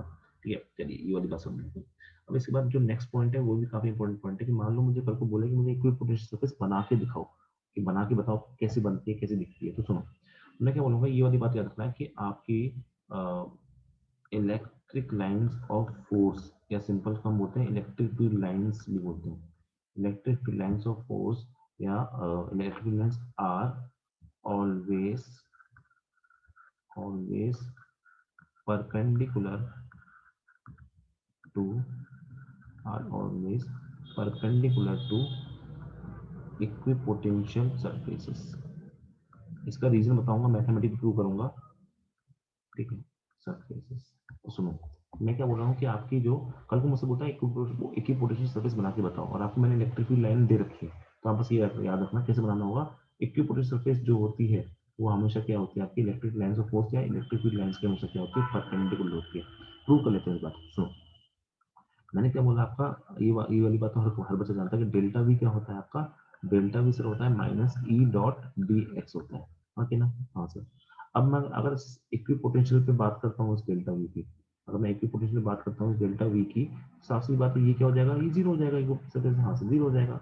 इसका मतलब ई डॉट डी एक्स क्या हो जाएगा, वो भी जीरो हो जाएगा। इसका मतलब ई और डी एक्स क्या हो जाएंगे, परपेंडिकुलर हो जाएंगे। मतलब इसका कि आपका डेल्टा वी क्या होता है, जीरो होता है इक्विपोटेंशियल सरफेस पे, यानी आपका ई जो होगा वो परपेंडिकुलर होगा उस सरफेस के। तो ये वाली बात यहाँ से प्रूव हो जाती है। मैथमेटिकली खैर प्रूव इतना इंपॉर्टेंट नहीं है आपके लिए, आपको याद रखना है कि इलेक्ट्रिक फील्ड जो लाइन होती है वो हमेशा क्या होती है, perpendicular to the equipotential surface होती है। अब कुछ अलग अलग केसेस में आपसे पूछा जाता है कि कैसी होती है इक्विपोटेंशियल सरफेस। सुनो, फर्स्ट केस देखते हैं आपका यूनिफॉर्म इलेक्ट्रिक फील्ड का। यूनिफॉर्म इलेक्ट्रिक फील्ड में आपकी इक्विपोटेंशियल सरफेस कैसी बनती है। तो बस याद क्या रखना है, याद रखना है आपको ये कि इक्विपोटेंशियल सरफेस जो होती है वो परपेंडिकुलर टू इलेक्ट्रिक फील्ड होती है। बस ये याद है तो काफी है आपके लिए। तो देखो अब यहाँ पे मान लीजिए मैंने इस तरह से आपकी इलेक्ट्रिक फील्ड लाइन बना दी, यूनिफॉर्म इलेक्ट्रिक फील्ड लाइन को दर्शाता है। अब सुनो, ठीक, हाँ, तो मैंने बोला कि सर मुझे एक ऐसी चीज बनानी है, अब एक ऐसी सरफेस बनानी है जो कि इस ये इलेक्ट्रिक फील्ड लाइन है जो कि इस इलेक्ट्रिक फील्ड लाइंस के परपेंडिकुलर हो, मतलब वो लाइन जरूर ऐसे गुजरनी चाहिए। हाँ सर, तो यही लाइन तो क्या हुआ है, ऐसे गुजर रही है, इन सबके परपेंडिकुलर है। हाँ सर परपेंडिकुलर है, मतलब पर सर इलेक्ट्रिक वो तो सरफेस होती है, तो मतलब एक और लाइन में से बना दूंगा। ठीक है, एक ऐसी लाइन बना दूंगा, ऐसे ऐसी लाइन, और जब इन सारी लाइनों को मैं जोड़ूंगा, इन सारी लाइन को जोड़ूंगा तो ऐसे करके जुड़ती जाएंगी ऐसे, क्योंकि ये सारी लाइन क्या है, परपेंडिकुलर है। सारी लाइन क्या है, परपेंडिकुलर। और इन सबको जब मैं एक सरफेस से जोड़ता हूँ तो इस तरह की एक सरफेस आपके सामने बन के तैयार होगी। अगर मैं कहीं और बनाना चाहता हूँ तो वो यहाँ बन जाएगी, इस तरह से एक सरफेस बनेगी। ठीक है, ऐसे आगे बनाना चाहता तो आगे बना, तो ये जो पूरी सरफेस आपके पास बन के तैयार होगी, ये जो पूरी सरफेस बन के तैयार होगी, ये वाली सरफेस हो चाहे चाहे आगे जो मैंने बनाई है वो सरफेस हो, वो सारी सरफेस क्या कहलाएंगी, ये सारी सरफेस कहलाएंगी आपकी इक्विपोटेंशियल सरफेस। ये सारी सरफेस कैसी कहलाएंगी, आपकी इक्विपोटेंशियल सरफेस कहलाएंगी। ये भी इक्विपोटेंशियल है और ये भी इक्विपोटेंशियल है, ठीक है। लेकिन इस बात से ये डाउट मत कर जाना, ये बच्चों को जो डाउट आता है कि सर अगर यहाँ का पोटेंशियल V है तो यहाँ का पोटेंशियल भी V होगा, ये बोलना गलत है। ये बोलना गलत क्यों है, क्योंकि साफ सी बात है, अब अगर इन दोनों का पोटेंशियल बराबर हो गया तो इलेक्ट्रिक फील्ड लाइन यहाँ से जा कैसे रही है। मैंने बताया ना, ये बात भी तो समझाई थी कि इलेक्ट्रिक फील्ड लाइन जो होती है वो हमेशा डिक्रीजिंग पोटेंशियल की तरफ जाती है। तो यहाँ का अगर पोटेंशियल V1 है तो यहाँ का पोटेंशियल V2 होगा, और इतना भी मैं बोलता हूँ कि V1 क्या होगा, V2 से ज्यादा होगा, ठीक है। दूसरी बात, मेरा फिर कैसा इक्विपोटेंशियल सरफेस हुई क्या फिर, अब मान लो ये जो सरफेस बन के आई ना, इस पे तुम कोई पॉइंट, तुमने बोला मैं ये वाला पॉइंट लेता हूँ, दूसरा बच्चा बोलता है नहीं सर मैं ये वाला पॉइंट लेता हूँ, तीसरा बच्चा बोलता है नहीं सर मैं तो कोई और पॉइंट लूंगा, तीसरा बच्चा बोलता है सर मैं ये वाला पॉइंट लूंगा, ये वाला। अगर सेम सरफेस पे आप अलग अलग पॉइंट लेते हो, सेम सरफेस पे अगर आप अलग अलग पॉइंट लेते हो, तो इन सबके पोटेंशियल क्या होंगे, V1 के बराबर होंगे। ये है मेरा कहने का। सिमिलर कोई बच्चा बोलता है कि मैंने यहाँ पे एक पॉइंट लिया, दूसरा बोलता है मैंने यहाँ लिया, मैंने यहाँ लिया, मैंने यहाँ लिया, तो क्योंकि ये तीनों चारों पॉइंट जो है वो एक ही सरफेस पे पड़ रहे हैं, तो मैं ये बात बोल सकता हूँ कि इन सबके पोटेंशियल क्या होंगे, वो V2 के बराबर होंगे। ये जरूरी नहीं है कि इस पे जो पॉइंट पड़ रहा है उसका V2 हो सकता है या इस पे नहीं, आपस आपस में इनका कोई लेना नहीं है, पर हाँ अंदर ही अंदर जो भी जितने भी पॉइंट होंगे सबका पोटेंशियल क्या होगा, आपका V सेम होगा, तो उसको हम बोलते हैं इक्विपोटेंशियल सरफेस। और यहाँ पे तो यूनिफॉर्म इलेक्ट्रिक फील्ड के केस में आपकी equipotential surface, uniform electric field में आपकी इक्विपोटेंशियल सरफेस कैसे बन के आती है, तो वो बन के आती है आपकी फ्लैट प्लेट टाइप से बन के आती है, प्लेट्स बन के आती है, ठीक है। प्लेट, सॉरी प्लेट कहाँ से आ गया, हाँ वो फ्लैट प्लेन्स बन के आते हैं, ठीक है। फ्लैट भी शब्द अच्छा नहीं है, प्लेन बोल सकते हो कि आप कैसे बन के आ रही है, प्लेन सरफेस बन के आ रही है। तो ये वाली बात याद रखना, सवाल में एग्जाम में पूछा गया था ये बस सीधा सीधा, कि आपका यूनिफॉर्म इलेक्ट्रिक फील्ड में आपकी इक्विपोटेंशियल सरफेस कैसी होती है, तो प्लेन होती है। सवाल आपसे उल्टा भी बोला जा सकता है, उल्टा कैसे, कल को सवाल आपसे ये पूछ ले कि अगर किसी इलेक्ट्रिक फील्ड की वजह से, सवाल आया था ये शायद IIT में, किसी इलेक्ट्रिक फील्ड की वजह से जो इक्विपोटेंशियल सरफेस होती है वो प्लेन होती है, तो बताओ वो इलेक्ट्रिक फील्ड किस तरह की होगी, यूनिफॉर्म होगी, नॉन यूनिफॉर्म होगी, कैसी होगी, ऐसे सब पता। तो आंसर क्या हो जाएगा, यूनिफॉर्म हो जाएगा। देखो कि बात समझ में आ गई होगी। चलिए नेक्स्ट समझते हैं एक चीज को, अब हम बात करते हैं नेक्स्ट पॉइंट चार्ज की वजह से, नेक्स्ट बात करते हैं अपन पॉइंट चार्ज की वजह से। तो समझना, पॉइंट चार्ज मान लो ऐसे रखा हुआ है, मैंने मान लो प्लस चार्ज ले लिया। अब प्लस चार्ज से क्या करना है, पहले तो इलेक्ट्रिक मुझे पहले तो इलेक्ट्रिक बनाना है, मुझे बनाना है क्या, इक्विपोटेंशियल सरफेस कैसे बनेगी, ये ऐसे बना दिया, ये ऐसे बना दिया, ये ऐसे बना दिया, तो इसमें देखने में थोड़ा घबराहट होगी। अब यहाँ पे कैसे बनेगा सर, ये तो बड़ी अजीब सी लाइन बन रही है, ठीक है। तो कोई नहीं बनाएंगे, सुनो कैसे बनेगी। मेरा कहने का मतलब क्या है, मेरा कहने का मतलब सर इक्विपोटेंशियल सरफेस वो होती है जो कि perpendicular to electric line of force होती है, खत्म। तो मतलब ये जो सरफेस यहाँ से होगी वो इसके परपेंडिकुलर ऐसे होगी, जो यहाँ होगी वो ऐसे होगी, जो यहाँ होगी वो ऐसे होगी, जो यहाँ होगी वो ऐसे होगी, जो यहाँ होगी वो ऐसे होगी, परपेंडिकुलर बना रहा हूँ मैं इन सारी लाइन्स को, ऐसे ऐसे। और इन सारी लाइन को अगर मैं मिला दूं तो तुम देखो इस तरह से एक सरफेस बनती जाएगी। और जो सरफेस होती है वो 3D सरफेस है ना, क्योंकि चारों दिशाओं में होती है आपकी लाइन इस तरह से, ठीक है। तो ये जो चारों दिशाओं में तुम्हारी बन रही है, क्या बन के आ रहा है, ये एक सरफेस बन के आ रही है। सर जी छुट्टी कर दो, नहीं करा छुट्टी में, ठीक है। तो जो चारों दिशाओं में बन के आ रहा है, क्या बन के आ रहा है, एक तरह का स्फीयर बन के आ रहा है, ठीक है। हाँ मैं अभी फ्लो में हूँ, तो ये क्या बन के आ रहा है आपके सामने, स्फीयर बन के आ रहा है। इस तरह से बहुत सारे स्फीयर आपके सामने बन के आ सकते हैं। फर्क क्या पड़ेगा, इसका V1 होगा, इसका V2 होगा और इसका V3 होगा। सर फ्लो में है क्योंकि देख नहीं रहे आप लोग कमेंट्स, ठीक है। तो V3 होगा, बस फर्क क्या है कि जो सब स्फीयर बन रही है क्या बन के आएंगे आपके सामने, स्फीयर्स बन के आएंगे। कोई बच्चा बोलेगा सर ये तो मुझे सर्कल दिखाई दे रहा है, अरे 3D है ना, 2D में दिखाना आपको मुश्किल होता है, तो ये सब स्फीयर्स बन के आए। तो पॉइंट चार्ज के केस में क्या बनती है आपकी, ये जो सरफेस बनती है आपकी पॉइंट चार्ज के केस में, जो इक्विपोटेंशियल सरफेस होती है वो क्या होती है, आपकी स्फीयर्स होती है। बस ये मान लो कि 5-10 मिनट की खेल हो रहा है, उसके बाद खत्म हो जाएगी क्लास, ठीक है। स्फीयर होती है, ये याद रखना क्योंकि एग्जाम में पूछे गए कि अगर स्फीयर होता है तो कैसा चार्ज होगा वहाँ पे, सब सवाल बनते हैं कि अगर आपका जो अगर स्फीयर है आपकी इक्विपोटेंशियल सरफेस, तो वहाँ पे कैसा चार्ज होगा, तो आप बोलोगे पॉइंट चार्ज होगा वहाँ पे, ठीक है। चलो नेक्स्ट देखते हैं आपका, अगर आपके पास में हो एक लाइन चार्ज, आपके पास में हो लाइन चार्ज, बहुत इजी चीजें हैं लेकिन अगर नहीं पता होगी तो कर भी नहीं पाओगे, ये मेरी गारंटी है। इसलिए पहले प्लीज देखो कि मैं जो भी चीज बता रहा हूँ सब पता होना चाहिए, आपके नोट्स में होना चाहिए, क्योंकि मैं मानता हूँ ईजी है पर इजी तब होगी ना आपके लिए कोई चीज जब आपको पता होगी, पता ही नहीं तो इजी काहे की। अब सुनो, मुझे लाइन चार्ज कैसे बनानी है इलेक्ट्रिक फील्ड, मुझे बनानी है आपकी इक्विपोटेंशियल सरफेस, तो कैसे बनेगी सुनना।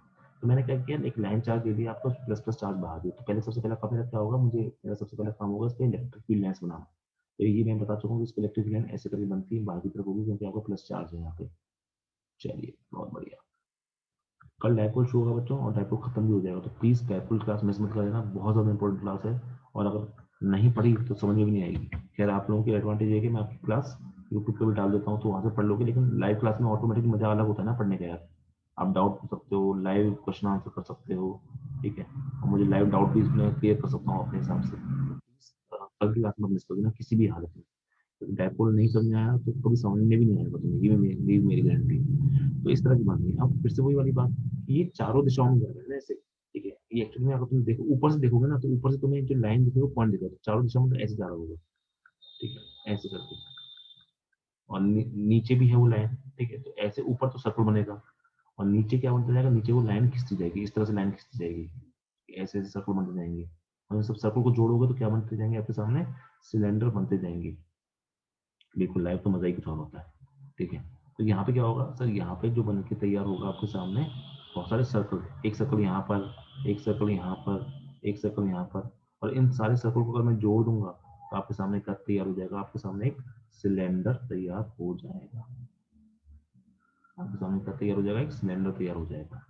और ये, तो मैं क्या कहता हूँ कि यहाँ पे जो इक्विपोटेंशियल सरफेस बन के आ रही है, ये सवाल शायद आईआईटी में आया था कि लाइन चार्ज की वजह से इक्विपोटेंशियल सरफेस कैसी होती है। तो लाइन चार्ज की वजह से इक्विपोटेंशियल सरफेस होती है आपकी सिलेंडर बनती है। आई होप कि सारे आपको समझ में आ गए। बाकी आपसे नहीं पूछता है इक्विपोटेंशियल सरफेस क्या होती है। चलो एक सवाल आता है यहाँ से, वो सवाल करते, वो सवाल अगर नहीं भी आपको देगा ना, मतलब अगर आपको सवाल बिना इक्विपोटेंशियल के भी देगा तो भी आप उस सवाल को कर लोगे बड़े आराम से। पर कंक्लूजन करने की कोशिश करता है और सवाल को इक्विपोटेंशियल के साथ घुसाता है। और ये सवाल जो मैं करवा रहा हूँ, सवाल नीट में आया वो सवाल है, जो नेक्स्ट क्वेश्चन मैं करवा रहा हूँ, क्वेश्चन नीट का क्वेश्चन है ये। तो सुनो क्या है, आपको दे रखी है यूनिफॉर्म इलेक्ट्रिक फील्ड दे रखी है।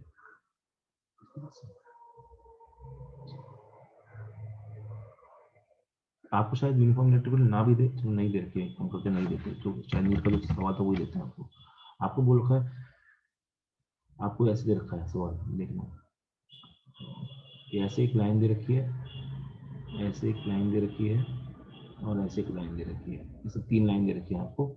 और बोल क्या बोल रहा है आपसे, ये तीनों क्या है, ये तीनों हैं आपकी इक्विपोटेंशियल सरफेसेस है। अब इनको देख के बच्चा एक बार घबरा जाता है कि ये कौन सी सरफेस है, ये तो लाइन है। बच्चों ये लाइन नहीं है, ये थ्री डी में आपको बना के दे रखा है, ठीक है। थ्री डी में अगर बनाते तो थ्री डी में ऐसे बना देते इसको, थ्री डी में बनाते तो ऐसे बना के देते ना आपको। और उसको आपने थ्री डी, उसने आपको थ्री डी में नहीं दिया, उसने आपको दे रखा है कि अगर मान लो आप इस चीज को यहाँ से देख रहे हो, तो आपको लाइन दिखाई देगी ना, अगर ऐसे देखोगे तो ऐसे दिखेगी। तो ये तो उसने बोला था कि मान लीजिए आपका यहाँ का है 20 वोल्ट, यहाँ का 10 वोल्ट, और यहाँ का 0 वोल्ट। साफ सी बात है, पोटेंशियल घटना भी चाहिए था। तो पहला सवाल यहाँ से बनता है, सवाल जो बनता है, ये सवाल नहीं पूछा जाता गया था, पर पता होना चाहिए नेचर ऑफ इलेक्ट्रिक फील्ड कैसा होगा, कि वो आपका यूनिफॉर्म होगा या नॉन यूनिफॉर्म होगा, ठीक है। तो ये आंसर तो बताया, किसी बच्चे को बिना सोचे समझे भी आंसर करेगा तो वही आंसर इसका यूनिफॉर्म ही बताएगा, क्योंकि वही सिलेबस में आती है ज्यादातर क्वेश्चन। लेकिन यूनिफॉर्म क्यों होगा, तो आप डायग्राम के हिसाब से भी समझा सकते हो कैसे। तब देखो, अगर मैं बनाना चाहूंगा तो यहाँ से इलेक्ट्रिकल लाइन ऐसे गुजरनी चाहिए, यहाँ से ऐसे गुजरनी चाहिए, और यहाँ से ऐसे गुजरनी चाहिए, तीनों परपेंडिकुलर से। और तीनों लाइन को अगर मैं जोड़ता हूँ तो वो ऐसे ही जानी चाहिए। सिमिलर नीचे भी ऐसे होना चाहिए, ऐसे होना चाहिए, ऐसे होना चाहिए। दो लाइन से भी आपका काम चल जाएगा। सब देख रहे हो साफ साफ कि दोनों की दोनों लाइन क्या है आपकी, पैरेलल है। इसका मतलब इलेक्ट्रिक फील्ड कैसी होने वाली है आपकी, कांस्टेंट होने वाली है या यूनिफॉर्म होने वाली है। आंसर हो जाएगा यूनिफॉर्म। वरना अगर आपको पता है, अगर आपको पता है कि इक्विपोटेंशियल सरफेस कैसे दिख रही है, सर मुझे वो प्लेन दिखाई दे रही है, अगर इक्विपोटेंशियल सरफेस आपको प्लेन दिखाई दे रही है, तब भी आप सीधा आंसर क्या करोगे कि आपकी इलेक्ट्रिक फील्ड क्या हो जाएगा, कांस्टेंट। तो किसी भी तरीके से करो, आंसर पर आंसर आना चाहिए आपका, ठीक है। पोटेंशियल डिक्रीज भी हो रहा है, बिल्कुल पोटेंशियल डिक्रीज होना भी चाहिए, इससे भी अच्छा। कल को ये देखो, इक्विपोटेंशियल सरफेस से आप ये नहीं बता सकते कि आपकी इलेक्ट्रिक फील्ड डायरेक्शन कहाँ पर है। अर्शी जी आपने जो सही चीज बोली है, लेकिन आप इलेक्ट्रिक देखो, अगर आपका इक्विपोटेंशियल सरफेस ऐसे है, तुम कैसे बता दोगे इलेक्ट्रिक फील्ड इस तरफ है या इस तरफ है, नहीं बता सकते ना, नहीं बता सकते। हाँ, लेकिन अब तुमसे ये सवाल भी एक सवाल बन सकता है कि राइट की तरफ होगी या लेफ्ट की तरफ होगी। चलो बहुत अच्छी चीज पूछी अर्जुन ने कि आपकी जो इलेक्ट्रिक फील्ड डायरेक्शन है वो कहाँ पर है, कि वो आपकी राइट है, लेफ्ट है, टॉप है, बॉटम है, तो कहाँ होगी। तो आपको बताना पड़ेगा राइट होगी। क्यों होगी? क्योंकि जिस तरफ आपका पोटेंशियल डिक्रीज करता है उस तरफ आपका इलेक्ट्रिक फील्ड डायरेक्शन होती है। डिक्रीज किस तरफ कर रहा है सर? वो आपका 2010, तो इस तरफ आपकी इलेक्ट्रिक फील्ड होनी चाहिए। तो चलो एक क्वेश्चन और यहाँ से तैयार हो गया, वेरी गुड। नेक्स्ट जो मेरा अल्टीमेट सवाल है, मुझे सवाल पूछता है कि बताइए इलेक्ट्रिक फील्ड का वैल्यू कितनी होगी, उसका वैल्यू कितनी होगी। बाकी जाए भाड़ में, बस मुझे बताओ आंसर। तो उसकी वैल्यू कितनी होगी, तो ये सवाल बनता है। तो सुनो, इस सवाल को नहीं कर रहा हूँ और एक ही सवाल करेंगे, इससे ज़्यादा सवाल करने की जरूरत मेरे ख्याल से है नहीं। ठीक है, देख लेता हूँ, मुझे और कुछ नहीं, और कुछ सवाल करने की जरूरत है नहीं, फिर वो कुछ ज़्यादा ही हार्ड सवाल बनते हैं इसके बाद। अब सुनो, इस सवाल को कैसे करेंगे, इलेक्ट्रिक फील्ड की वैल्यू निकालने से कैसे करेंगे। तो कुछ मत सोचो यार, कुछ मत सोचो। अब तुम्हें पता है ना इलेक्ट्रिक फील्ड ऐसे है, हाँ सर इलेक्ट्रिक फील्ड तो ऐसे है। ठीक है, तुम्हें पता है ना, हाँ सर। मान लो ये यहाँ का तुम्हें 20 वोल्ट दे रखा है, यहाँ का तुम्हें 10 वोल्ट दे रखा है। अबे तुम्हें तीसरे की जरूरत है नहीं वैसे। क्यों? सर जब इसको एक काम करो, इसको 1 मान लो, इसको 2 मान लो। अच्छा, इनके बीच का डिस्टेंस मैंने कुछ ध्यान दे नहीं रखा, तो इसके बीच का डिस्टेंस ले लो 10 सेंटीमीटर, इसके बीच का डिस्टेंस ले लो 10 सेंटीमीटर। ठीक है, तो ये दे रखा है। तो मुझे क्या होता है, मैं इसको इसको 1 मान लेता हूँ, इसको 2 मान लेता हूँ। ठीक है, तो मैं क्या लिखता हूँ, V2 minus V1 is equal to minus E dot L. L क्या होता है, इन दो पॉइंट के बीच का डिस्टेंस, पैरेलल वाला, वो कितना है 10 सेंटीमीटर है, तो 0.1 लिख दोगे। ठीक है, तो V2 माइनस V1, तो V2 माइनस V1 क्या हो जाएगा, तो V2 क्या है तुम्हारा, V2 देखा 10, V1 कितना है आपका 20 minus E into L. L कितना हो जाएगा तुम्हारा, तो एल मेरा है, हो जाएगा मेरा 0.1 हो जाएगा। तो यहाँ से मैं इसको सॉल्व करता हूँ, तो आ जाएगा -10 is equal to minus E into 0.1। E की वैल्यू क्या निकल के आ जाएगी आपकी 100 वोल्ट पर मीटर आ जाएगी। कोई बोलेगा नहीं सर, आपने इसको 1 माना, इसको 2 माना, अगर मैं इसको लेता तो क्या करते, इसको 3 मान कर करता तो कर लो। V3 minus V2 is equal to, क्योंकि कांस्टेंट है ई तो उससे कोई मतलब नहीं एल, बस फर्क क्या है, आपको एल इस टाइम पे ये वाला डिस्टेंस देना होता, तब भी आंसर सेम ही आता। क्यों? देखो 0 माइनस 10 करते is equal to E into फिर से 10 करते, फिर से तुम अगर सॉल्व करोगे ना, तो 10 नहीं 0.1, जब सॉल्व करो तो यहाँ से भी आंसर तुम्हारा -100 ही, +100 ही निकल के आएगा। तुम कोई बोलता है सर आपने ये पहले दो कंसिडर किए, पहले ये दूसरा, आप कोई अगर अगर मैं इसको और इसको ले लेता तो क्या होता, कुछ नहीं होता, ले लो। तो तुम क्या लिखते, सर लिखता मैं 0 minus 20 is equal to minus E into, अब डिस्टेंस किसके बीच में लेते हैं, 20 और 0 के बीच में, वो कितना है आपका, वो है डबल यानी 0.2। उससे भी जब आंसर निकालोगे तो ई तुम्हारा क्या निकल के आएगा, +100 ही निकल के आएगा।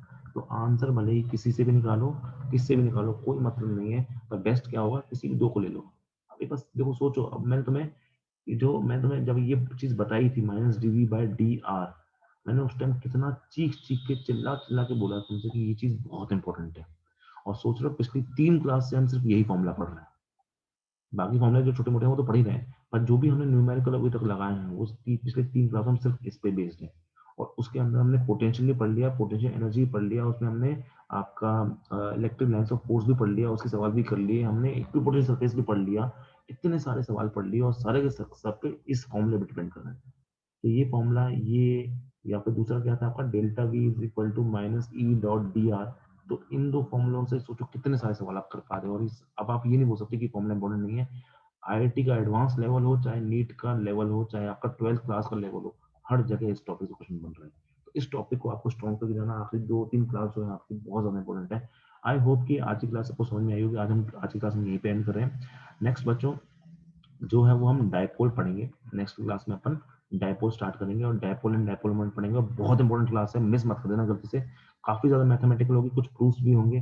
प्रूफ याद नहीं करने आपको, लेकिन आपको उनके फॉर्मूले रटने हैं अच्छे से, और फॉर्मूले तभी आएंगे जब हम प्रूफ करेंगे। प्रूफ मैं इसलिए कराऊंगा ताकि आपको चीजें थोड़ी सी अच्छी क्लियर हो। आई होप कि हर बच्चे को आज की क्लास समझ में आई होगी। कुछ भी दिक्कत है तो प्लीज डाउट पूछ लेना टेलीग्राम चैनल पे, और वीडियो को देख लिया करो। तुम लोग वीडियो बिल्कुल देख नहीं रहे हो, कम से कम एक बार क्लिक तो कर सकते हैं ना बेशक। ठीक है, अगर मैं वीडियो डाल रहा हूँ वहाँ पे टेलीग्राम चैनल पे अपने, तो मैं टेलीग्राम चैनल तो पता नहीं, किसी को दोस्त को बताना है तो बस ये बोल दो कि अखिलेश किसी नाम से सर्च कर ले, तो ज्वाइन करना चाहता है तो।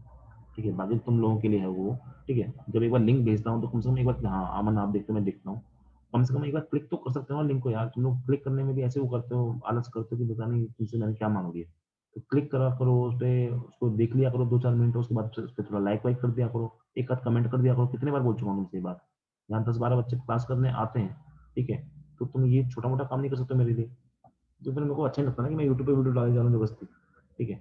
तो कोशिश किया करो और मैंने तुम्हें बताया है, पढ़ने का तरीका जो मैं बता रहा हूँ प्लीज़ मान लो, प्लीज़ मान लो, ठीक है? सर आप यूट्यूब पर ग्रो करना चाहते हो, नहीं मैं ग्रो नहीं करना चाहता, पर मैं ऐसे भी नहीं करना चाहता कि मैं सिर्फ़ वहाँ पे चीज़ें डाल रहा हूँ। क्योंकि देखो अ, आप ना किसी भी चीज़ को जब करते हो थोड़े से श्रद्धा से, थोड़ी कुछ तो इज़्ज़त लेके करते हो ना, कुछ तो प्यार से करना चाहते हो। मैं यूट्यूब से जानता हूँ कि मैं यूट्यूब पे कोई करोड़ों नहीं कमाने वाला, कभी नहीं कमाने वाला, करोड़ों छोड़ो मैं हज़ारों नहीं कमाने वाला। लेकिन एटलीस्ट मैं इतना तो कर सक चाहता हूँ कि भई मैं कोई चीज़ डालूँ, तो थोड़ा-सा तो मुझे मतलब ऐसा लगे कि मैं डाल के कुछ तो कर रहा हूँ उसको। कि अगर मेरे 10 बच्चे यहाँ पे 12 बच्चे उसको मेरी क्लास कर रहे हैं, तो वहाँ पे कम से कम ये तो हो सकता है कि 50-60 व्यूज़ तो आ जाएँ कम से कम। तो वो वाली बात है और कुछ नहीं। वरना फिर मुझे ऐसा लगेगा कि मैं ज़बरदस्ती डाल रहा हूँ। जिन बच्चों को डाल रहा हूँ वही नहीं देख रहे, तो मैं डाल क्यों रहा हूँ वीडियो, ठीक है?